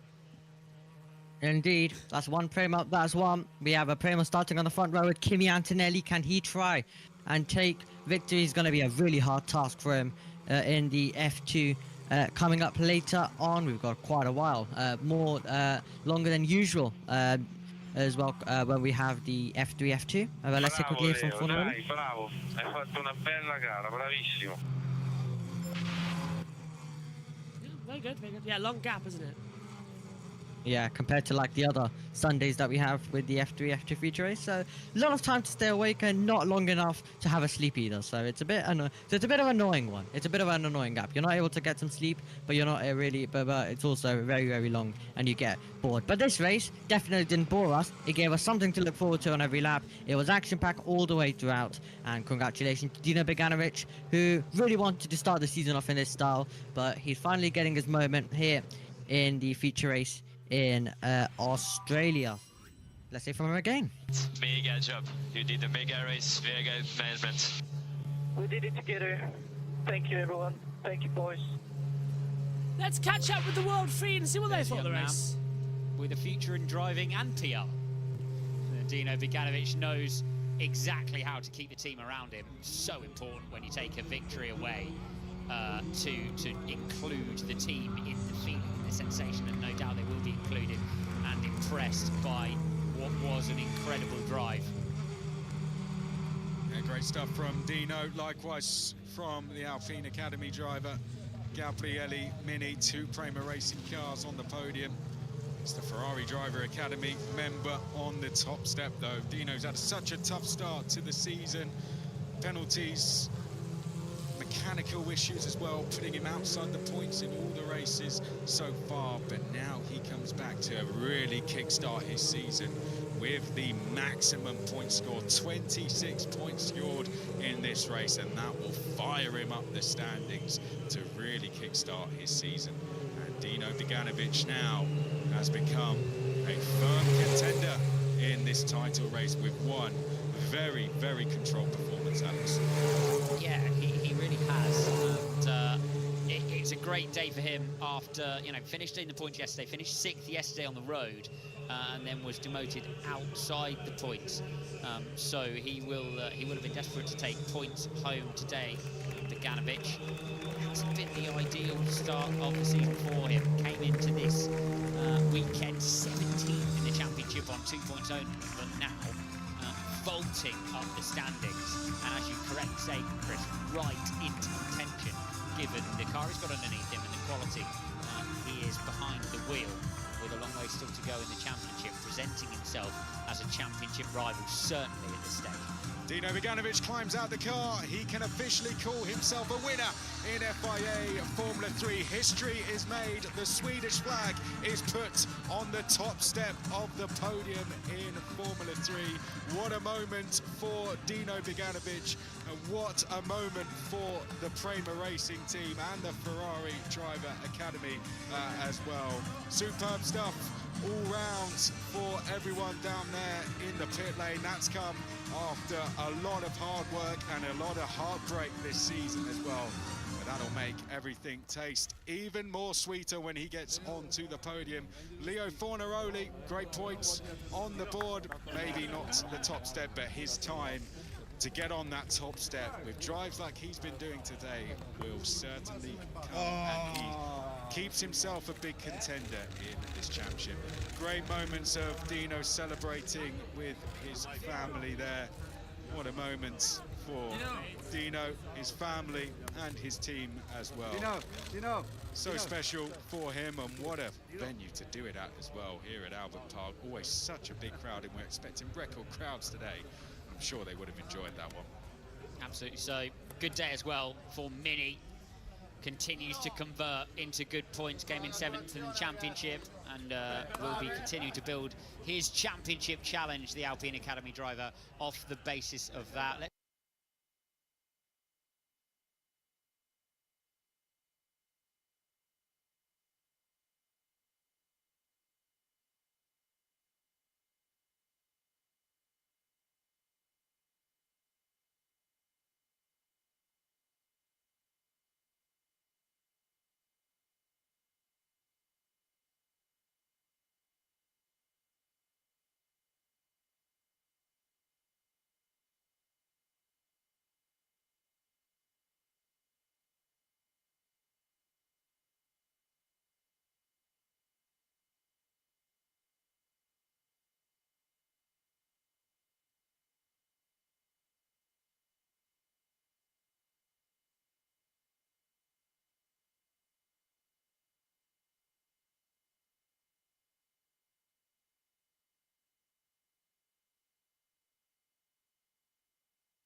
Kudazak.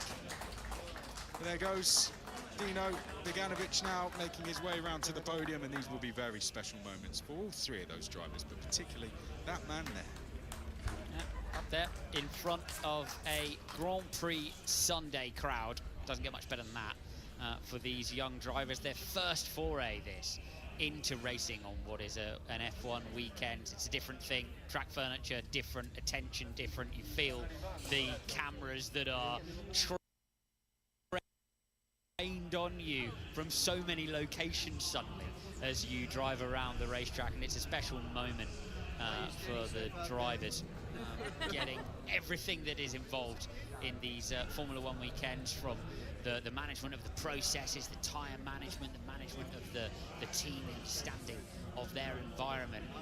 And those who are successful are put in such a great position to move up to the next level of Formula 2. And then, after, when there was browning, I let him lose a bit of time. Yeah, it was kind of browning, actually. When I saw him, it was quick. When I saw him, I said, okay, that's it. Oh, no! No. Oh, what a disaster. So it was really hard with tires. Me, for doing the safety car. In the beginning? No, for me, mate, after 4 laps, I started feeling the rear, I said, okay, that's it. See you. But it's crazy how much the lap time dropped in the end. Here I say, okay, I brake. Let's see. And at the end I was doing 38. Browning and Ford are already level on points. Yeah, no, I can expect Browning. Yeah. You see? But, no. Yeah, here I let him lose a bit of time. Let him lose a bit of time, and then I had DRS after, Then he did a small mistake, and I managed to overtake back. Man, the guy was carrying so much speed in all the corners. It was crazy. Yeah, I was scared to lose him there. No, imagine. I was quick at the start, then I start to feel the rear going a bit. Wait, me after, you know, the safety car. The safety car was after 2 laps. I'm graining on the front left. Me with clean air, I was quick. Oh, great to hear from the drivers there in the cool-down room. Imagine just gathering their breath back, as we all are, as I'm sure Bruno Michel is as well. I'm sure he enjoyed that one. The Prema Racing team certainly did as well. It's going to be big celebrations for all of them as well. The Ferrari. Onto the podium we come then. And Since had to run. He'll be back with us for F2. Omi's still with me here in the comms box as well. As we come onto the podium, Gabriel Mini finishes in 3rd place. A great race for him. Leonardo Folo only 2nd. Dino Beganovic wins. And I tell you what, Omi, a good race. And I can't wait for when we return in 2 months at Imola. Long to wait for this amazing series as well, so not excited for after the F2 future either. But yeah, Dino Beganovic, his first victory in FIA Formula 3. Big congratulations to him. And we are going to hear for the first time in Formula 3 the Swedish national anthem.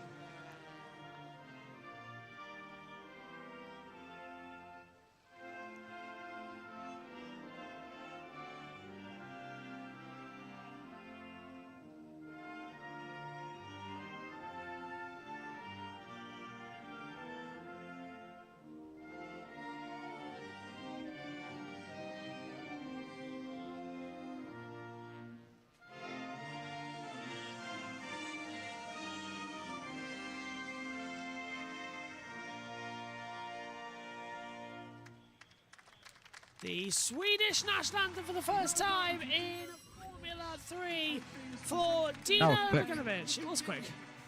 And the trophy presented to him, victorious, here in Melbourne. That's fantastic. This is going to be a good day. And with cloudy weather and chances of rain, do you reckon we could have a very interesting F1 race? I do hope. One thing I will say though, F2 is going to be absolutely mega. Yeah, 90 minutes until that one. Well, actually, about an hour, really, isn't it? It's somewhere around 12 o'clock, 12:30, isn't it? Somewhere around that time. Yeah, so around an hour and 30. Yeah. I think a little bit of food and a little bit of bonkers television to switch off. Gabriel Mini 3rd, Leonardo Folo early 2nd, and now here on a morning on Sunday here in Australia. Only one thing, it's champagne time! Well, Formula 3 has delivered once again another epic weekend down under. Australia has delivered. Formula 3, we said last year, should 100% return. Our thoughts have not changed. An awesome place, a great place for a race. Formula 3 will now go on a hiatus. It next returns when Formula 1 heads back to Europe. It'll be round 7 for Formula 1. It'll be round 3 for Formula 3.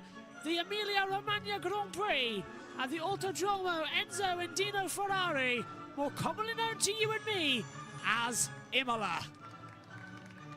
And a drink from the trophy as well. Is he going to think, yeah, he's still against that because he poured it in and it's like, yeah, it looked a bit dirty there. So is he going to drink from the cup? Oh, he is going to drink from the cup. I wouldn't have done that either. But he drinks from the trophy. Omi, thanks for coming this weekend. Should F3 return next year again here? Not even a question. Absolutely. Yeah. I agree. Photos that will be sent around the newspapers. An absolutely amazing weekend as Bogdanovic and Mini shake the bottles together. And Forlarelli doesn't know where to look. Well, the two drivers on the podium will be going home shortly. Italy will be the next venture. And Prema 2. Imola is next up in a month and a half's time. Now we've got a 90-minute break before F2. Thanks for your company on the graveyard shift for Formula 3 this weekend. We'll see you next time out when we head back to Europe and Imola. Bye-bye. Formula 3 kicks off its third round of the championship at the Autodromo Enzo and Dino Ferrari. It's the Emilia-Romagna Grand Prix, and we are here at Imola for the sprint race to kick off the Saturday race day. Struggling to get up to grips with the circuit. New gravel traps in some places, extended gravel traps, and some drivers, as you can see, finding those pretty quickly. Big traffic jams at some places into Rivazza, and out front it was a Trident domination as they took a 1-2-3 with Santiago Ramos taking his first pole position in Formula 3. Hello everybody, good morning, well done for getting up or staying up so early. Welcome to all of the action from the sprint race for FIA Formula 3 here at Imola. Well, this is going to be quite an interesting run around, 30 cars on pole position, but I've got conflicting results up here because I've opened up the Formula 2 race notes instead of the Formula 3, so that was bad on my part. Kasper Sutra on pole position alongside me in the commentary boxes. Omi and Omi, this is going to be an absolutely epic race when we get going. It is going to be extraordinary indeed. Kasper Stuka on pole, so it'll be interesting to see how he gets on. The top three all chasing their maiden victory in FIA Formula 3. So let's see how they are all going to be able to get on from the line.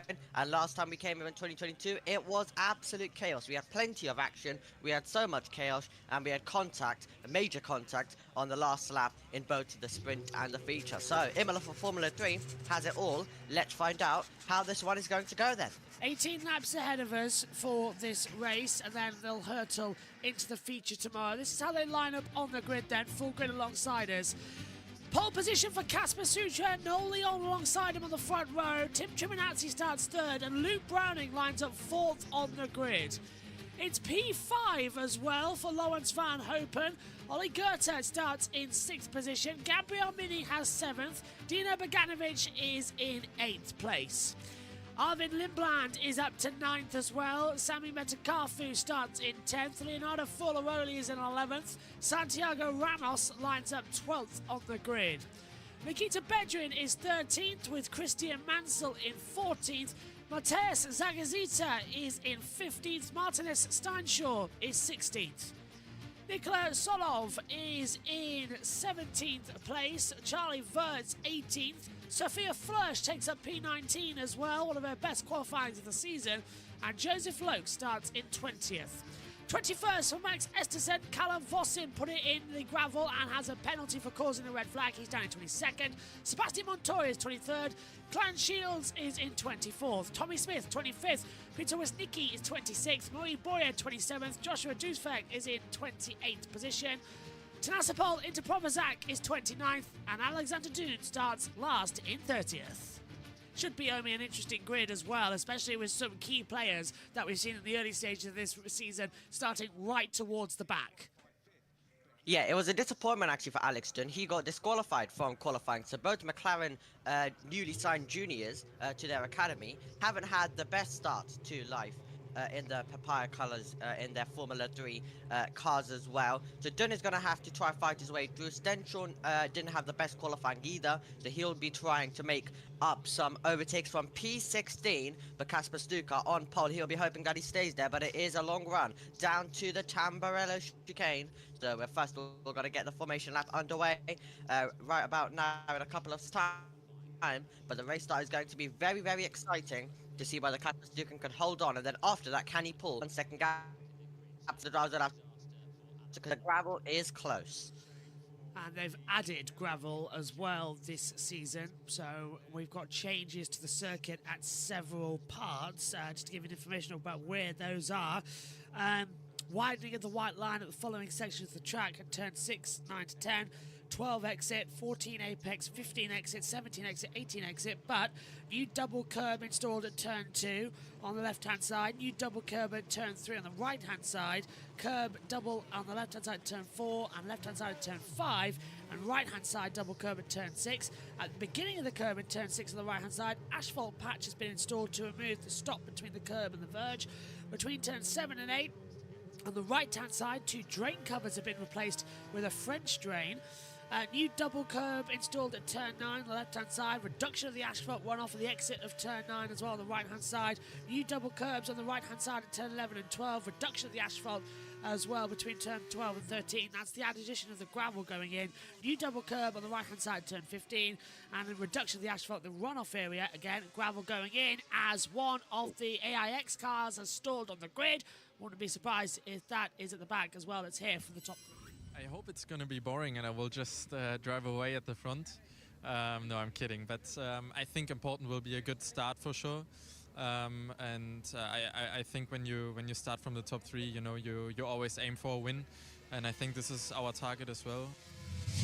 I mean, I hope that I can finish on the podium. It will be nice. It will be a good gift for the boys that they are doing a great job. And yeah, but yeah, a lot can happen on this track, and track limits are pretty hard now. So yeah, let's see what we can do, but I hope that I can be on the podium. So there's 2 and 3, Noel Leon and Tim Chimanazzi coming into it as well. 40 minutes on the clock. Go on, Emi. It was to sign up on into Pruvacek, I believe, who was the car who stalled. So he'll be pushed back to the pit lane, the driver who had a lot of contact in Australia, both in the sprint and feature, and there he is in the pit lane. So his race will start from there, but that's not the way that any driver wants to start their race. And let's hope we don't get any more stallers when we actually take the 5 lights and get the race going. Yeah, cars 29, by the way, which is Callum Vosin, and car 25, which, as we said earlier on, takes us to... I'm trying to find out where they are on the timing screen, actually. Nicholas Solov, yeah, it starts 17th, so it's on the opposite side of the page. 3 place grid penalties, not respecting the minimum ECU time during a red flag that we had in qualifying yesterday. So that's why they've been given a penalty. Car 9 of Alexander Dean was permitted to start after causing said red flag in the quali session yesterday. Fingers crossed, we're going to be all set then. It's going to be, as I said, 40 minutes, 18 laps ahead of us. The laps completed graphic will update if you're new to us. And VAR watching on.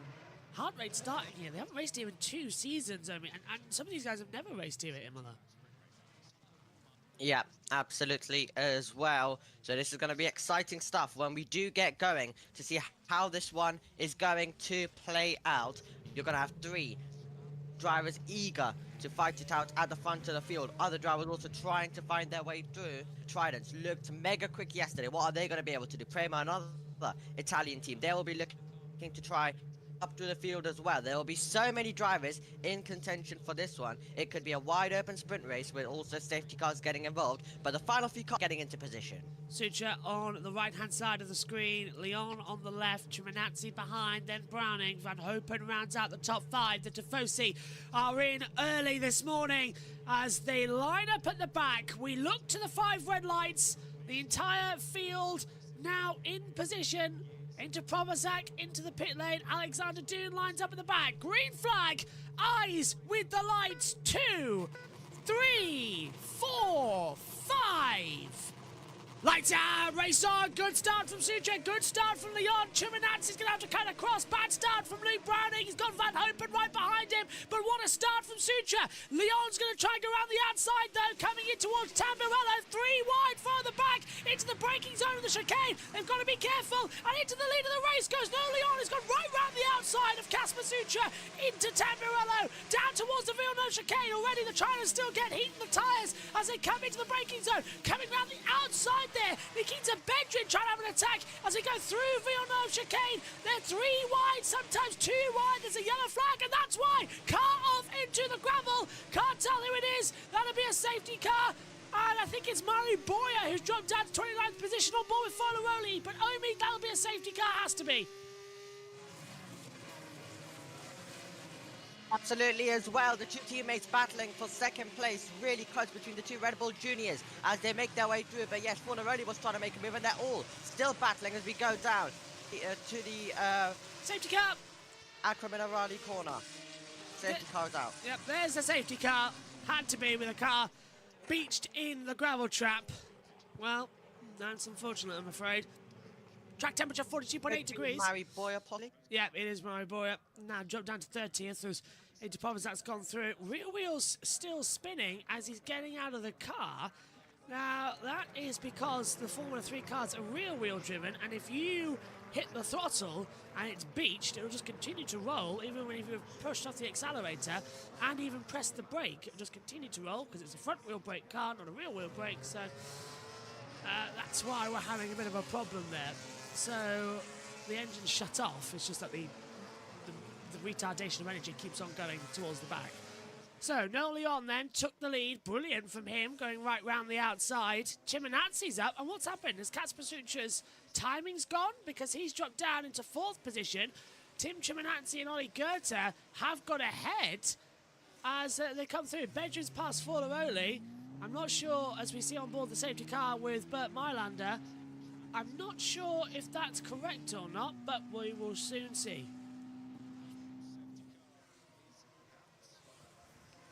We will soon see indeed, but that was a really, really chaotic start to the race, Nick. But brilliant stuff by Noah Leon. We'll take a look at another replay. Kacper Stuka gets the initial launch off the line to hold the lead, but as I mentioned, it's a very long run down to the Tamburello chicane. So Noah Leon just cuts in to the slipstream, and he's going to be able to just go round the outside, much more braver on the brakes, uses the outside line, and takes the lead. So that was brilliant stuff by him there. And then we're going to get the contact later on between Mari Boyer, but they were all still battling their way through 2 by 2 as we went down to the Villeneuve chicane, and Noah Leon already did have the lead and was already stretching clear, but we're going to look for the contact, and it seems like there we go. We're going to get the contact of Mari Boyer spinning around.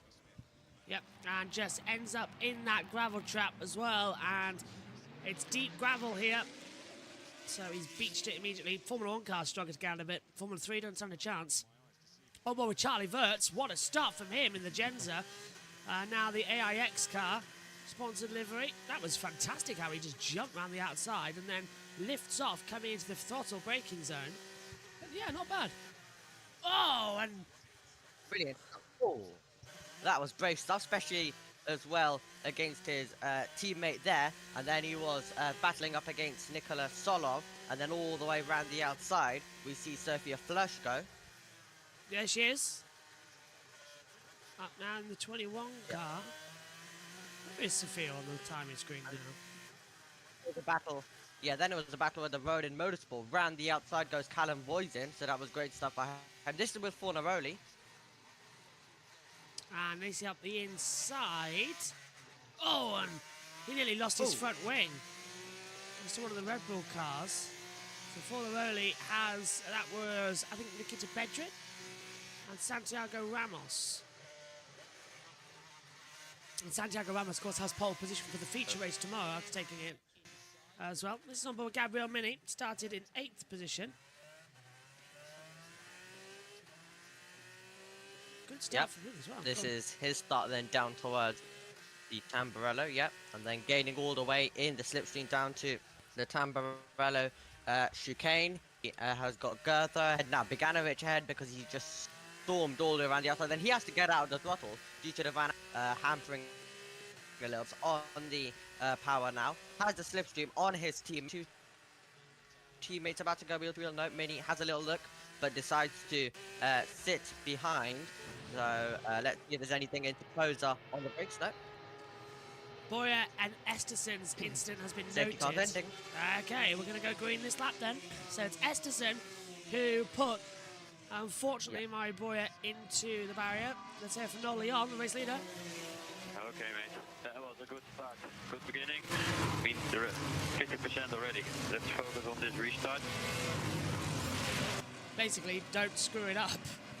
That's the effective bit, isn't it? Don't make the mistake that you need to.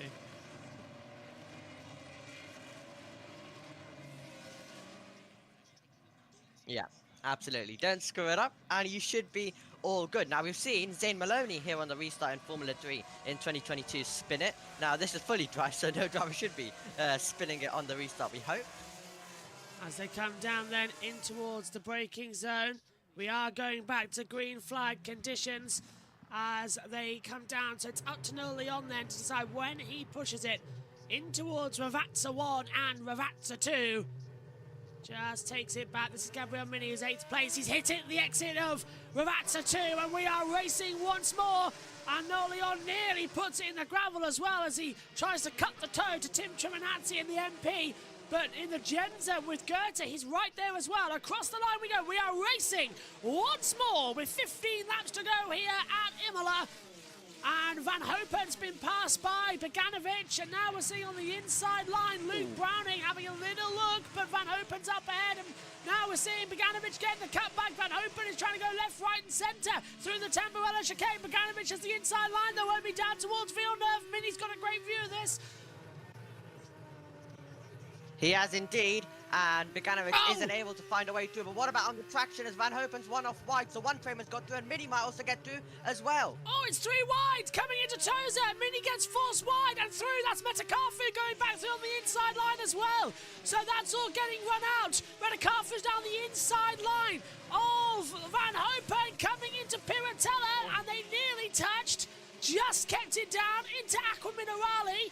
Beganovic up to 6th position, Van Hopen 7th, Metakafu in 8th position, Mini P9, Limbrand P10. That's the battle that we're seeing in the moment in the centre half of this field. Yep, absolutely. Noah Leon has crucially got the gap to 1.1 seconds. That is so crucial around this circuit. Browning already putting a lot of pressure under Stuka as we still battle all our way through. Amazing battling at the start of this one as they battle all the way throughout the lap. Goethe's going to try and get past Tim Travanit as well. Goethe looked very quick yesterday, and of course he's got experience and he's battling against rookies, so he could try and fight his way through. He needs to try and get past Travanit, and then he'll have a chance to go for Noah Leon. Down the straight we go then towards turn 1, the only DRS opportunity. DRS, of course, now enabled by the stewards after the safety car lights. There it is, confirmation on the monitor now as they come in towards Tamburello. So, Leon leads, he's pulled out 1.1 seconds as Metakafu's passed. Van Hopen on board with Gabriel Mini, watching it happen, and Mini's got a great run coming out of Tamburello, down towards Villeneuve chicane. He's ducking left, he's ducking right. Metakafu's put the car to the inside line, round the outside, trying to go is Van Hopen. Mini's going to try and switch it, coming into Tozer. That's going to be an outside manoeuvre once again. Can he do it? He'll get the cutback if he dives back through. He can't. Still, contact a little bit at the exit. Mini goes to the inside line, and he's going off the track. That's going to be so close, and they're not careful as they come up the hill. Yellow flag sector 2. Yellow flagged in sector 2 indeed. Safety car. Wow. So the safety car's out, so someone has dropped down the order. But Gabriele Mini, wow, he was getting the traction out of every corner, but there was no way through, and he still has to look in the wheel tracks. But the safety car is out, so there has been there's been some sort of contact, and Noah Leon's gonna have to deal with another safety car restart. There, into the barriers, one of the road in motorsports. Is that Clan Shields? No, it's Vossen. It's Callum Vossen. I'm okay. Yeah. Well, how's he ended up there? How has he ended up there? He's broken the front right suspension off. So he's been, the only way that's happened if he's locked up. Yeah, or he's just been tagged in there somehow. with possibly 3 wide or 2 wide going in there. But lap 5, second safety car out. Noah Leon's gonna have to deal with another restart. Gunther's gonna have another, he's gonna have a chance. So we're gonna do it all over again. But yeah, so safety car is out. Ronin Motorsports not having a good weekend. They've seen a lot of that, haven't they? All throughout this weekend of their cars in the barriers and at all sorts of places which they shouldn't be. They should only be on the tarmac. So especially from Callum. not going their way, but yeah, absolutely. Ah, right. What we're seeing here, how it happened. Oh, he's twitched mid-corner and hit the wall. Wow. Okay, that's the second piece of technology that is not connected to each other that just went black. The combox cam that the guy saved me in went black. Timing monitor went black. I thought it was my side for a second. No, and that's really weird because they're not connected in any way. Look, to prove it to people, this is the com cam that people are. That's how the guys are seeing me in the box because they never see my camera. So we got a link to make them see us. After 4 years. This is personal between Fornaroli and Bedrin. Sorry, Josh, this is personal between Fornaroli and Bedrin. Contact the Tamburello, then continuing it into Villeneuve. Little dimmy shimmy move down there. Wanted to go to the outside, then switch late to the inside. Then they're going to have contacts. So it's getting very tight between these two. That was on the restart. And is that what gave the run-in from... is that meant to car through? Because there's Mini. Yeah, on the restart. Yeah. Didn't see this bit. Fornaroli just went bang. Off you go through the gravel at Tamburello. Lag's gone, by the way, so it's great. And there's the safety car. Boyer and Smith is, gone. Yeah, that's been noted as well. But let's see what Lindblad and Mini can do. They seem like they have good pace. All Promos look like they have good pace, but they need to try and find their way through. So let's see if they are going to be able to do that. Joseph Loke currently running in 20 seconds. So decent for him. Then Sean's dropped massively, so he's not having a good race. Started in 16th, but now is in 24th. So that's not what he wants. And Sophia Flash in 16th. On course for some points here once again. I told you, every time Sophia hits Europe, she's good. Oh, there's Vert. Yeah. Pay attention on the main street, there is a bottle of water on the racing line. Oh, nice. Interesting. Who's throwing that then? Well, where is it? I would expect them to throw it to slow down Max Verstappen. Not right now. Well, if you listen to Max Verstappen's post-interviews yesterday, he sounds, again, whiny and annoying. So Max is not happy, which means we're going to have a great weekend. This is Charlie Verts. Did he put Vosin into that spin? Contact. Yeah. Okay. That's a racing incident. Vosin turns in. Yeah, that, if anything, that's more Vosin than Verts. Sounds a little bit like completely out in the inside, side by side. The guy just turns in like a great. Yeah. I'm with Verts on that. Has your camera started working, by the way? Yeah. Okay, I'll rejoin then. Tommy Smith's been given a 10-second penalty for causing a collision. Good. No, yes, no. Safety car's coming in this lap. If it's working, Jess. Yeah, if it's working, Jess, text us, let us know. Yeah. Safety car coming in. And there's the bottle of water on the start-finish straight. Surprised they haven't picked that up under the safety car. Right.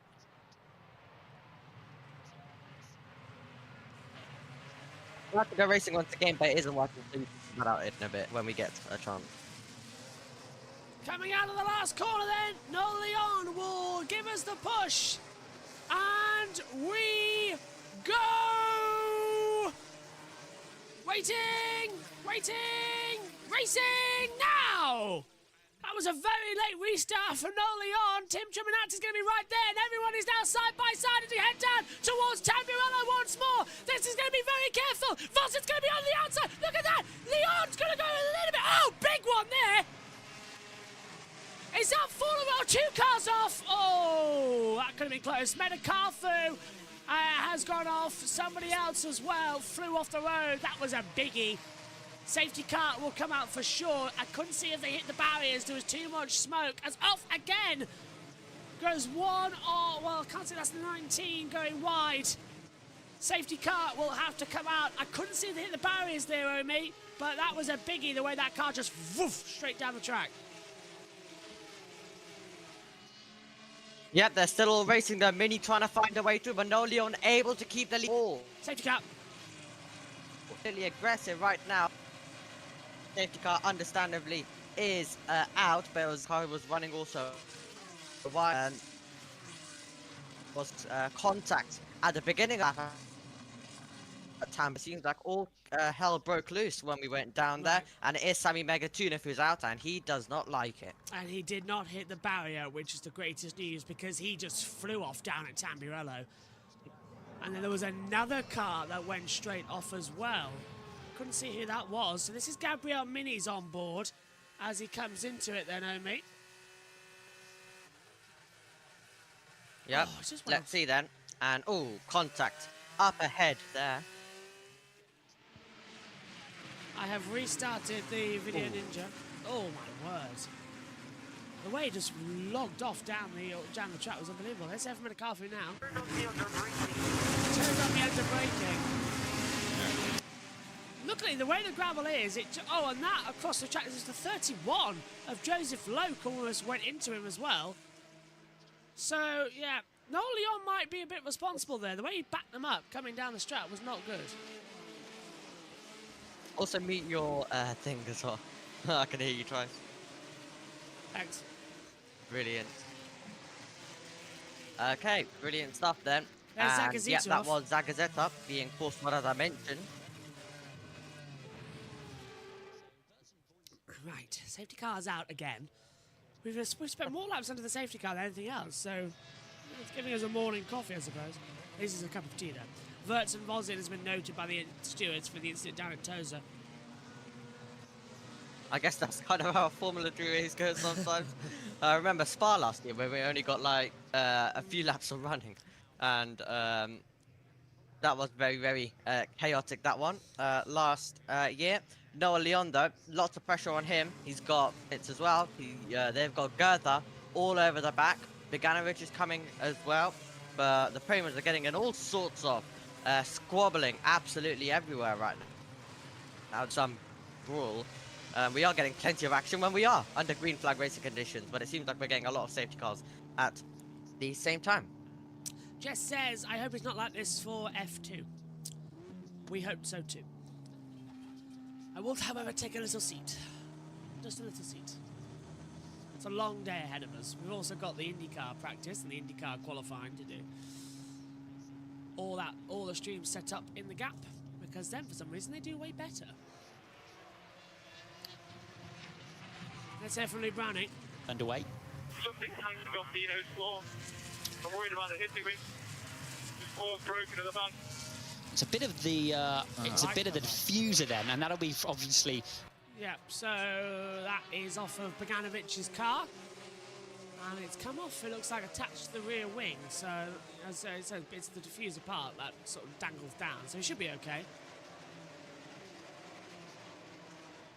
Now safety car out again. This is the third safety car in the race.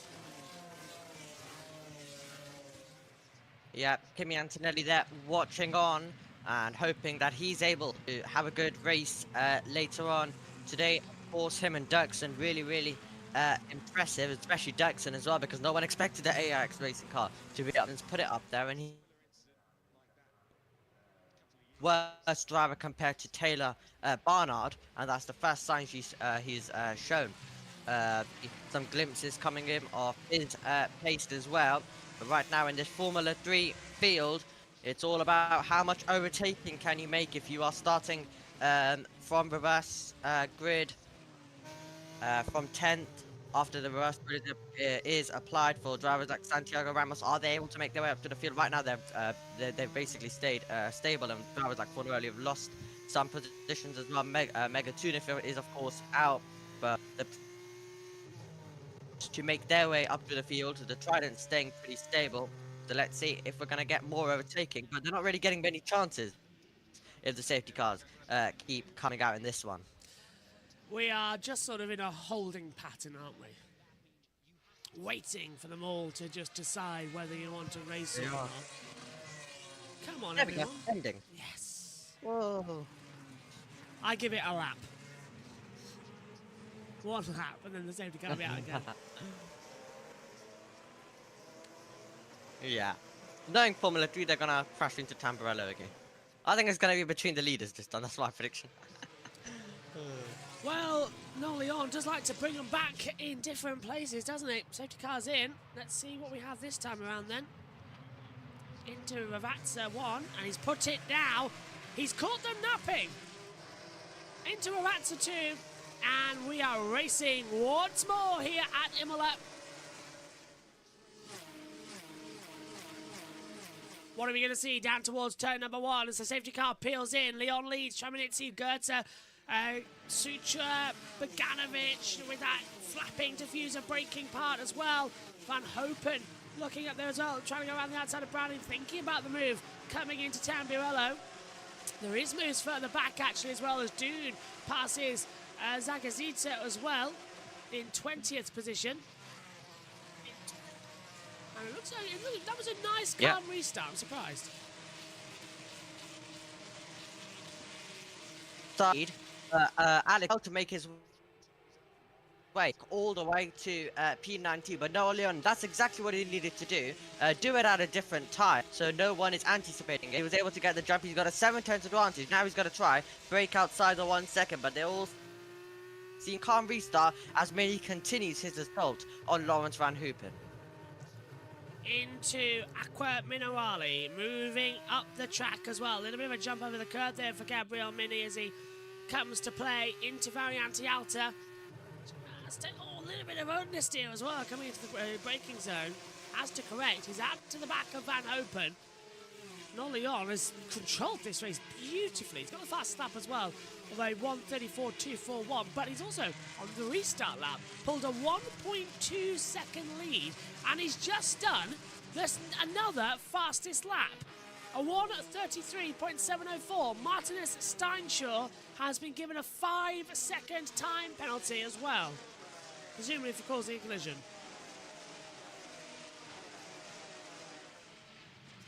Yep, Locust trundled all the way to the back. I wonder what's happened to him. He was much higher up earlier on. Mini trying to get through the outside of Van Hopen as he comes down towards Villeneuve. Van Hopen goes a bit defensive on the inside. Mini's going to try and stick around the outside coming into Villeneuve. He's got the traction, he's got the inside line. Oh, that is beautiful from Gabriel Mini, but he's going to have to defend that inside line because now coming up the inside as well, there goes Santiago Ramos trying to have a go. But that was beautiful from Gabriel Mini. Cut off in the background. Brilliant by Gabriele Mini, all able to go. Yep, the car is off in the background indeed, but brilliant stuff by Gabriele Mini, able to get to that Maven Dufek, who was the car, off the road in the beautiful stuff by Mini, turning the outside to the inside and taking the position. And 10-second penalty for Charlie Wirtz as well. Browning and Flörsch incident has been noted for collision at turn 2. So where is Sophia Flörsch? She's in 14th position. Luke Browning is up in 6th position. How on earth they made contact, considering they've not been near each other the entire race, I have absolutely no idea how that happened. But we will find out as they head down the straight once again as Tim Chiminazzi defends from Wally Goethe. Is he going to be able to do so? So Noah Leon has got a 1.7 seconds gap. He knows that Goethe is coming. Yellow flags is out. Can Travinitz keep Goethe behind? He's got DRS into Tamburello. That's going to be good. It's yellow flag sector 3. Not sure why. We'll find out shortly as Travinitzi is passed by Goethe. Goethe takes second position. Meantime, Boganovic has been passed as well as... What is this yellow flag for as well? So... Yeah, that's Sutra. He has dropped right to the back, hasn't he? Yeah. Someone. It seems like. Wisnicki's dropped down. They're just trying to work out, but they're still all battling. No sign of the safety car, so whatever it is, I don't know. Maybe they put Marshall out there to get that bot. Safety car! Full safety car. Again. We got 3 laps that time. Oh, hello. Oh. It is Tenasapol into Yeah. Kovacic, but he's going to get going. Well, that's a ridiculous put for a safety car then. Why did they put the safety car out? He's refired it. That is the stupidest call for a safety car I think I've ever seen in my life. The race director being a little bit too trigger happy there, and he's put the safety car out. That should have been a virtual safety car. We have got the virtual safety car. Why wasn't that VSC? But that is stupid. Absolutely stupid. I think he's enjoying deploying safety cars today. He's having a lot of fun with it. Who let Michael Mazzi But yeah, but for this one, it shouldn't have been. It literally shouldn't have been, though, for this one. A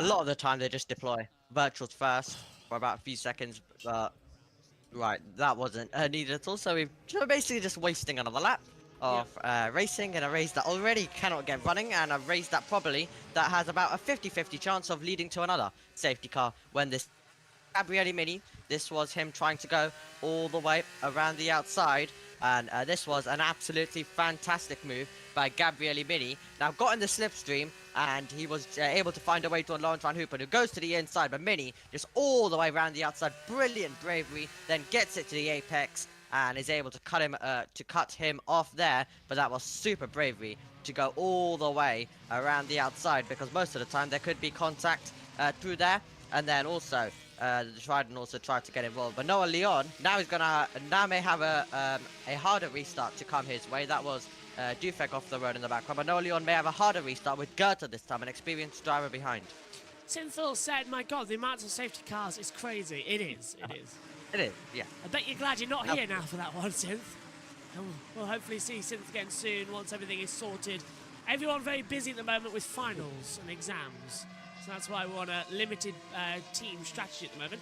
What a surprise, Omen! The safety car's coming in this lap. Wow, absolutely. I think they are. Other than that, I think we are good. But safety car's ending. Now let's see if we're able to continue green, or are we going to need another safety car on this one? We have got 12 minutes remaining on the clock, so we should be all good unless they keep safety carring it. I must say, the field isn't actually bunched up. Just going to say that. The top 3 aren't bunched up yet. Leon incident for turn 17 weaving has been noted by the stewards. And now Noel Leon is going to have to... He becomes the safety car. Yeah, there's quite a few gaps, aren't they? Top 3 are having their own little race, it seems like. What the hell's going on? The safety car is supposed to bunch the entire field up. They haven't done so. And now look, Leon's gone, and it's the top 3. They've been advantaged by the safety car. That is not on. That is completely not on by the race director. That needs a serious look at as we restart again, because the top 3 now have an unfair advantage over the rest of the field. It was already unfair the safety car got put out. Now it's even more unfair that half the field, well, forget that, 2/3 of the field can't do anything about it, as Mini tries to have a look at the back of Browning. To get past Browning, let's see what Goethe can do on Noah Leon. Can he stay inside the once again and try and make the move in the final stages of this one? And they're all still battling their way through, but the top 3, yeah, got very lucky with that. They had the gap, and unfortunately behind, they were all in a train as they all still battle. That's Lindblad trying to get past Santiago Ramos, trying a different line, going to the outside in hope of getting better traction down towards Piratella. Got a good exit. Don't think he's going to get a traction up the hill, though, so we'll keep an eye on that one to see if Lindblad gets ahead of Ramos. We're watching Beganovic on the back of Sutra and Browning in that mix for 4, 5 and 6. Mini is behind as well by 0.6 of a second. No further action for the Browning Flourish Turn 2 incident. That's because it didn't exist. They've never been close to each other at any point in this race. So what on earth they were on about, I don't know. But I told you, I said Sophia Flourish doesn't go well at Bahrain, doesn't go well in Australia, but as soon as we hit the European tracks, the tracks she's raced at all her life, that's when we'll see her come into her own. And guess what? She's outside for the first time. Her best result of the season, she's in 14th place. Yeah, absolutely as well. And a little bit more chaos could mean some points for her as well as we come over the line. 3 laps to go in a sprint race that has had quite a lot of safety cars, but we're still going to have quite a bit of battling. Beganovic is going to try and get past Kasper Stuka. Luke Browning's going to be in there as well. They're all in a train down to P12 in this one, and Sophia Flourish could also try and get past Mansell as well, so she's going to be looking to go on the attack. Yep, and confused me there because Forlaroli, Mansell, then Flourish as well coming into it. But come on, Sophia, what have you got with the DRS enabled? Now should have the attack down and start finish straight in a couple of laps as well. But, off the track, going wide Lindblad. is Arvid Lindblad, and that's going to give the advantage for Bedrin and Forlaroli, Mansell and Flourish to come back into it. Yeah, Bedrin and Fornaroli, who've been battling like absolute crazy earlier on in the race. They had contact down at Tamburello. Now are both going to try and attack Arvid Lindblad, who is going to crucially try stay inside the 1 second. Noah Leon has got a 1.1 second gap. That's exactly what he needs to do. So Gartha's really going to have to push if he wants a late attack, a last 2 lap attack, if he wants to try and get past Noel Leon to win this sprint race. The battle for Fortune, though, is going to be really, really interesting. DRS is going to be enabled, and Beganovic mounting the curve, trying to stay as close as possible to Kasper Stuka. All the while, Ramos also is going to try to put some pressure on Van Hopen, so it seems like we're going to have quite a bit of battling, as Goethe is nearly inside the 1 second, so this could be crucial for his race if he can get inside it. Now look at this battle with Sucha. He's lost out a lot of time here in Sector 3. And going wide, losing more time, goes Santiago Ramos. And round the outside goes Lindblad. And here comes Bedrin. That's going to give the DRS toe advantage down the back straight as well. As now through will go Forlaroli, Mansell 2, and Beganovic trying to go right round the outside of Sutra into turn 1 and 2. This is into Tamburello, and he's made the move stick. Great move from Beganovic, but has he shown his hand? Because now Kasper Sutra's going to look round the outside into Villeneuve and try and do Beganovic's own move. No, and Browning can't come through either. Well, this is good, isn't it? Oh, Browning is going to go through! On the inside, and there's contact, and the wing's broken! And into the gravel goes Luke Browning to bring out yet another safety car!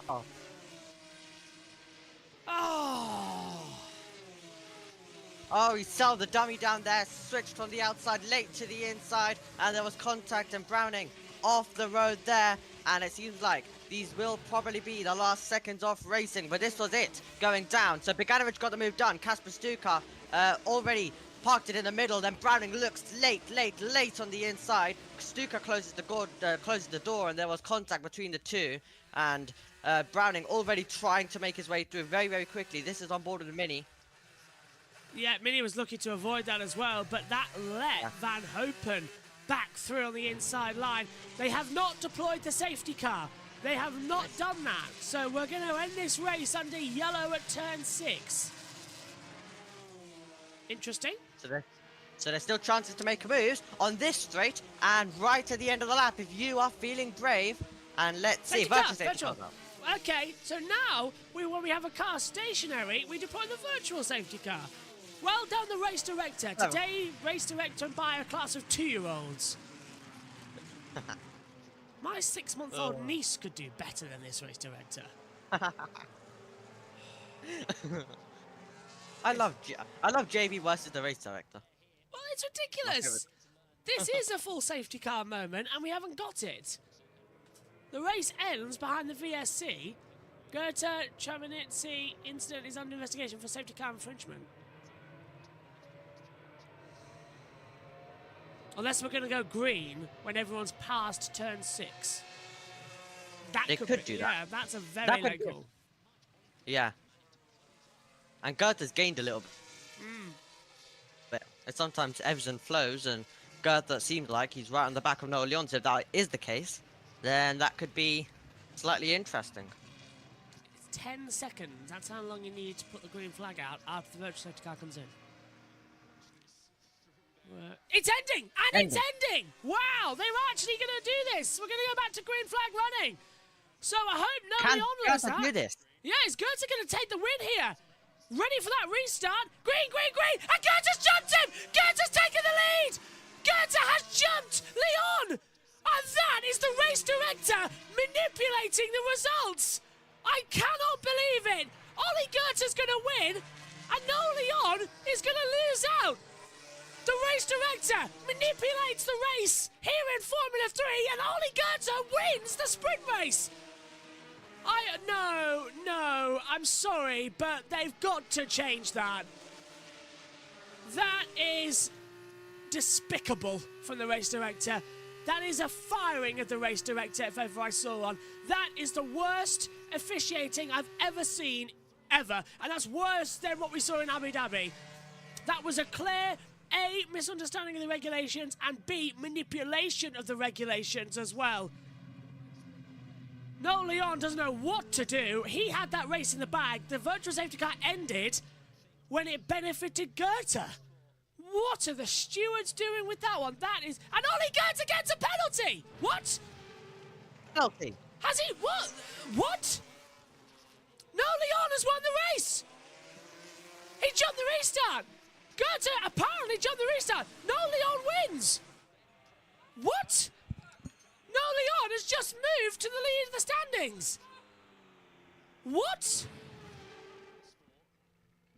Noel Leon has won! Tim Chimanazzi gets a penalty for third as well, 5 seconds! Is that going to put Bogdanovic on the podium? What? Noel Leon is the victor of this event! I have no idea what is happening in Formula 3 right now. I don't get it. Apparently Goethe jumped the restart.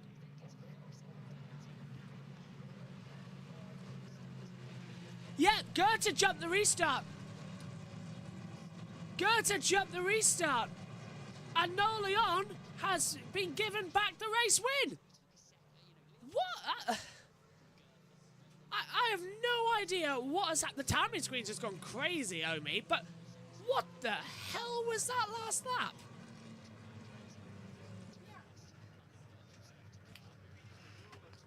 Yep, look, there we go. Can you hear me? That there you go. Is winner. That's everyone race winner.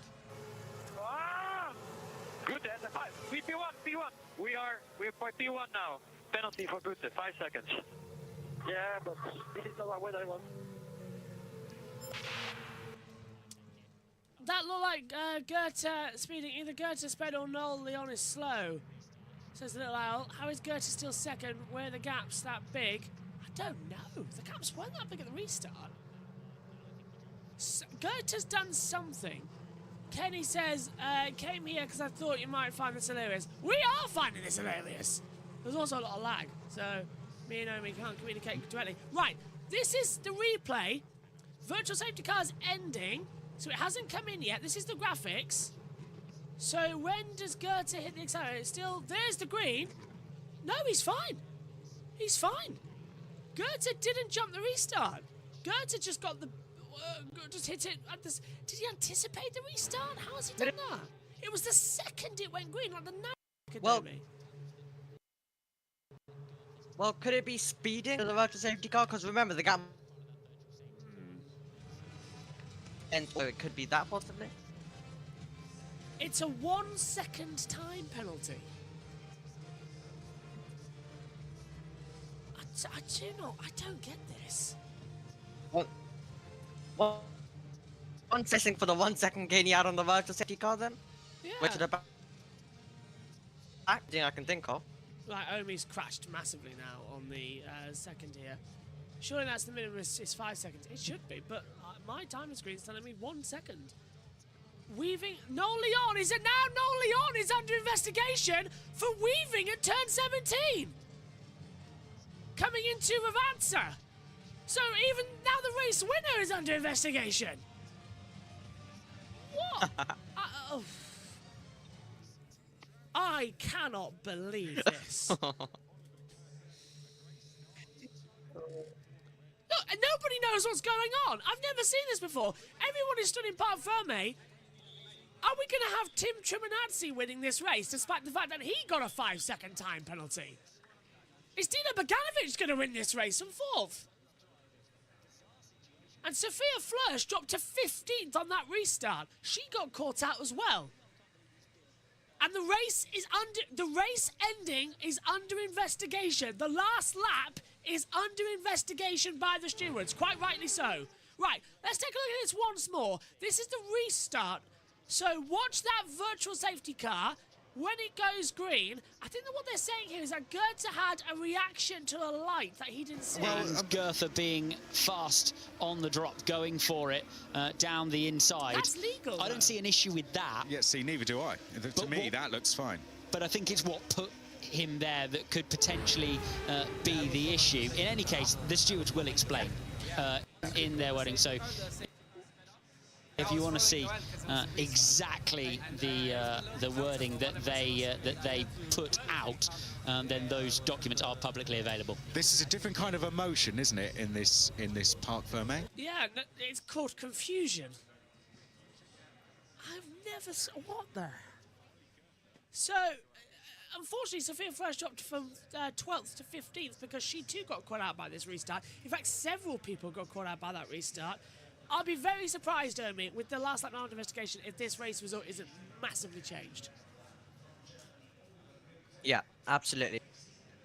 I think mostly due to the advantage, because he went from like second to like from Toza all the way till the end of the laps. So I think that's where they've been given, because with his jump, it's legal. Nothing really I can see wrong with it, unless the FIA can waffle some reason out of it. Yeah, I wouldn't be, but I think this race was solid. The reason will probably be our race director is an imbecile. Something along those lines. What on earth was that mess? Let's hear from the top three in the cool-down room. Omi is like, I've never known this. But you were talking, right? Yeah. And they reinstated it, or? No, I'm second at the moment, but to be honest, doesn't really make any sense. Anyway, joke on. Yeah, but the reason was I mean, before the lava wasn't was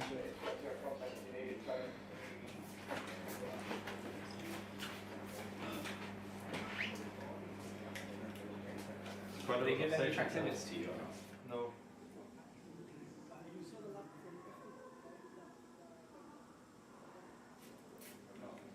You need to watch. They do.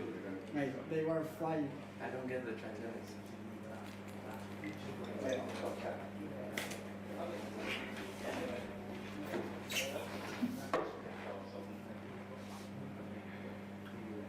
Are you on new tires? Yeah. We, of course, assume that the investigation in place and the penalties in place are for the safety car at the end of the race. I mean, there were plenty of safety cars to choose from. If you want to dish out a penalty. Anyway, if you're avid about your Formula 3, keep across the socials, keep across the FIA documentation available on FIA.com, publicly available documents, if you're interested in following the end of this little saga of positional changes at the end of the race. But for now, we have a podium to do and to celebrate what was a great race between these contenders. We still have no idea exactly who has won this event. Let's not get that mistaken. Where is JT when you need him? Asleep. That's where he is, the little owl. So, third for Tim Chiminazzi, Ollie Goethe second, and Noel Leon is the race winner. All three men under investigation for infringements. So we might not even get the actual race winner, Omi. That's the problem.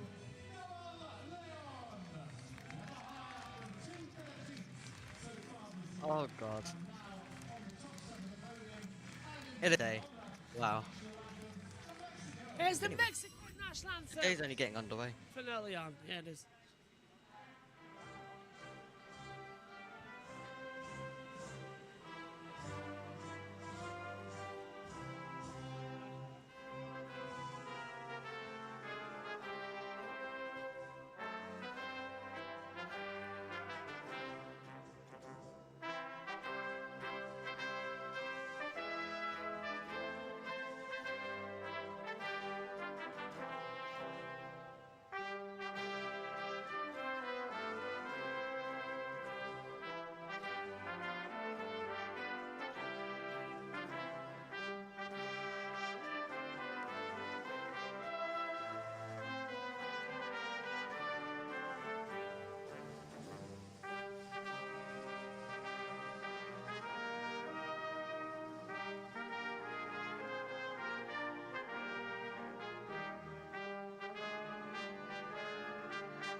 No Leon wins here at Imola. Surely Leon is the winner. Probably a warning for him as well, says Sims. Could be. We're going to have to wait and see what the stewards decide against this one, because we don't have a clue. Trophies don't even have a clue about what's going on right now, Amy. Yep, we'll inform you all in F2 and of course F3 tomorrow with all of the changes that are going to take place, but it was a safety car race basically, and then it was just chaos when we were green anyway. So, don't even know what to say from the F3 race. Just typical F3, and at Imola, well, we told you it was going to be chaotic, and it absolutely was. Apparently, the little are saying that the penalties for Goethe and Chamanitzi are for the previous safety car. When the track has more gravel, track was no longer an issue. Cue a safety car lap on 15, which could have been a VSC, and the VSC which could have stayed double-waved yellows. Yeah, ridiculous. Champagne time, but nobody really in the mood. I think, well, they're all spraying it, but everyone's a bit deflated because, yes, it's celebrations now, but everything could change, and probably will change, coming into the end of this one as well. Chris McCarthy's about to talk us through the race results in full, but... Amy, what's your moment of the race? Because that was chaotic, as you said. Just safety car, safety car, safety car. I'm gonna say Mini's move all the way around. Yeah, that was a great move by Gabriele Mini. And you're back with us live here on JB Motorsports as we come to the conclusion of the ending of day one here with 3 minutes to go. And we'll bring you into the checkered flag. Alongside me in the commentary box is Omi. And Omi, what have you been making of the day one of testing so far? So, a very interesting day. First of all, well, yeah, basically, just so everyone's aware quickly, before we get into some more details, in Formula 3 testing and Formula 2 as well, when it comes up next week, we don't really get to see the same style of running where everyone can just drive constantly. They have limited sets of tires, so only 8 compounds, only 8 sets of tires they are given of the hards as well. So they aren't able to do as much running, so they have to consider that. And it's a new car, so there's a lot of learning that has gone on. So not a lot of actual data or issues or stuff coming into today. I think everyone's taken it easy. We've not had even any spins or anything dramatic, no red flags that we usually would get in these type of testing. So that's come up. So yeah, everyone's just taken this day quite easy, Josh. So everyone's just basically got out there, got the running, got the data, got the early bits of running they need for this new machinery. Callum Vosin was fastest this morning. Noel Leon's got it this afternoon as well. I quite like how we've got this testing onto the ground, and we've actually seen some images of the new car. It's in our new intro that we're going to hopefully be able to titivate over the year when we get more footage coming in. Hopefully you enjoy it. But I think we're really locking down with the new car. It looks great, it sounds great, and it seems to be an evolution for Formula 1. Many people describing it looks like Formula 1 from about 2016, that type of energy. So how do you find the new car, Amy? It really, really does look good. Really looks like one of those mini Formula 1 cars just sized down. And it looks really, really attacky. It's of course got the 16-inch wheels as well. So definitely does look quite interesting. Looks aggressive. Looks like a beast. Looks like a car that is going to deliver us with some fantastic racing. So really, really, really good stuff. And I think considering we haven't had any spins or any of those issues, I think it looks good because even if the teams are taking it easy, it is easy for these type of cars to just have issues in the 6 hours that we've had today, and it doesn't look like we've had any of that. It does not. We've got a couple of information bits coming through as well with it. New cars on track, and also this morning we played your podcast with Javier. That's available to watch here on JB Motorsports on YouTube, and it's going out soon on Amazon Music and Spotify as well. So how does he find it? How's he been going today out there? Well, as you can see right now, he's 11th in the timing page for AIX. AIX have a bit of a situation going on right now as well, where they have well, one driver, Jonas Reed, who isn't really confirmed for the season. He's just there testing. So if it goes well, you'll get the full-time drive as well. And then you also have Marion Engley, who returns to single-seaters after a couple of years. So it really looks like Javier will be the one kind of carrying that team, if we need to say. So yeah, he'll definitely be the lead driver by the looks of things. And it's a circuit that he has a lot of experience with. Before he went into stuff like GB3 and all of that, he was just racing in Spain. So it's a circuit that he's come across a lot, and he was giving us a lot of analysis on how how circuits in Spain differ from other circuits. So yeah, he definitely knows a lot about this place. So he is doing quite well, and of course AIX haven't really gone that well in Formula 3, so it is really hard to judge. But you know, it can change up, and he said that he believes that the team have done a very great job for this year. Flag is out and everybody has taken it or come into the pit lane, which means we've got our first results from day 1, session 2. Omi, do you want to run through them? Absolutely. So Noah Leon for Prema ending fastest. Tim Travanitz in second. Louis Sharp, GB3 champion, finishing in third. Mary Boyer, then Nicholas Solov. Roman Belinsky in sixth. He's a driver to watch out for, getting a lot of hype and attention around him as well. Lawrence Van Hoopen. And then we have Tuka Tappen in the Ferrari Academy driver in eighth. Callum Woysen in ninth. Roden looked very quick this morning. They look quick as well in the afternoon session. So they'll definitely be ones to watch. And they've also got a brand new livery bolted on the car. Wharton completing out the top 10. Javier Segura is in 11th. Macau winner, Ugogo Chukwu, is in 12th. Teofil Nile is ahead of Williams Jr., Alessandro Giusti. And then we have Joshua Dufek to Sanapol into Pruvazac, Martini Estenshorn, and then Garard Z, who comes in as well. Garrett Chi, I should say, who also comes in 18th. Santiago Ramos in 19th. And then we have Marian Angley, who returns to single seaters as we referenced earlier on. He's in 20th. Ivan Dominguez is in 21st. Matias Zagazeta in the new Dams team as they make their debut here in Formula 3 are in 22nd. Brandon Badua is in 23rd. Christian Ho, the first Singaporean driver in Formula 3, is in 24th. Nicola Lacorte, the Alpine Academy driver, is in 25th. Bruno Del Pino, and then it's Jonas Reed, as we mentioned, a driver who isn't confirmed to be racing. He is the only driver who is just right now testing out there. And if it goes well, he could be promoted up to full-time. Then it's Charlie Wurz, Noah Stromstead, and Rafael Kamara for Trident, and the reigning Formula Regia European champion as well.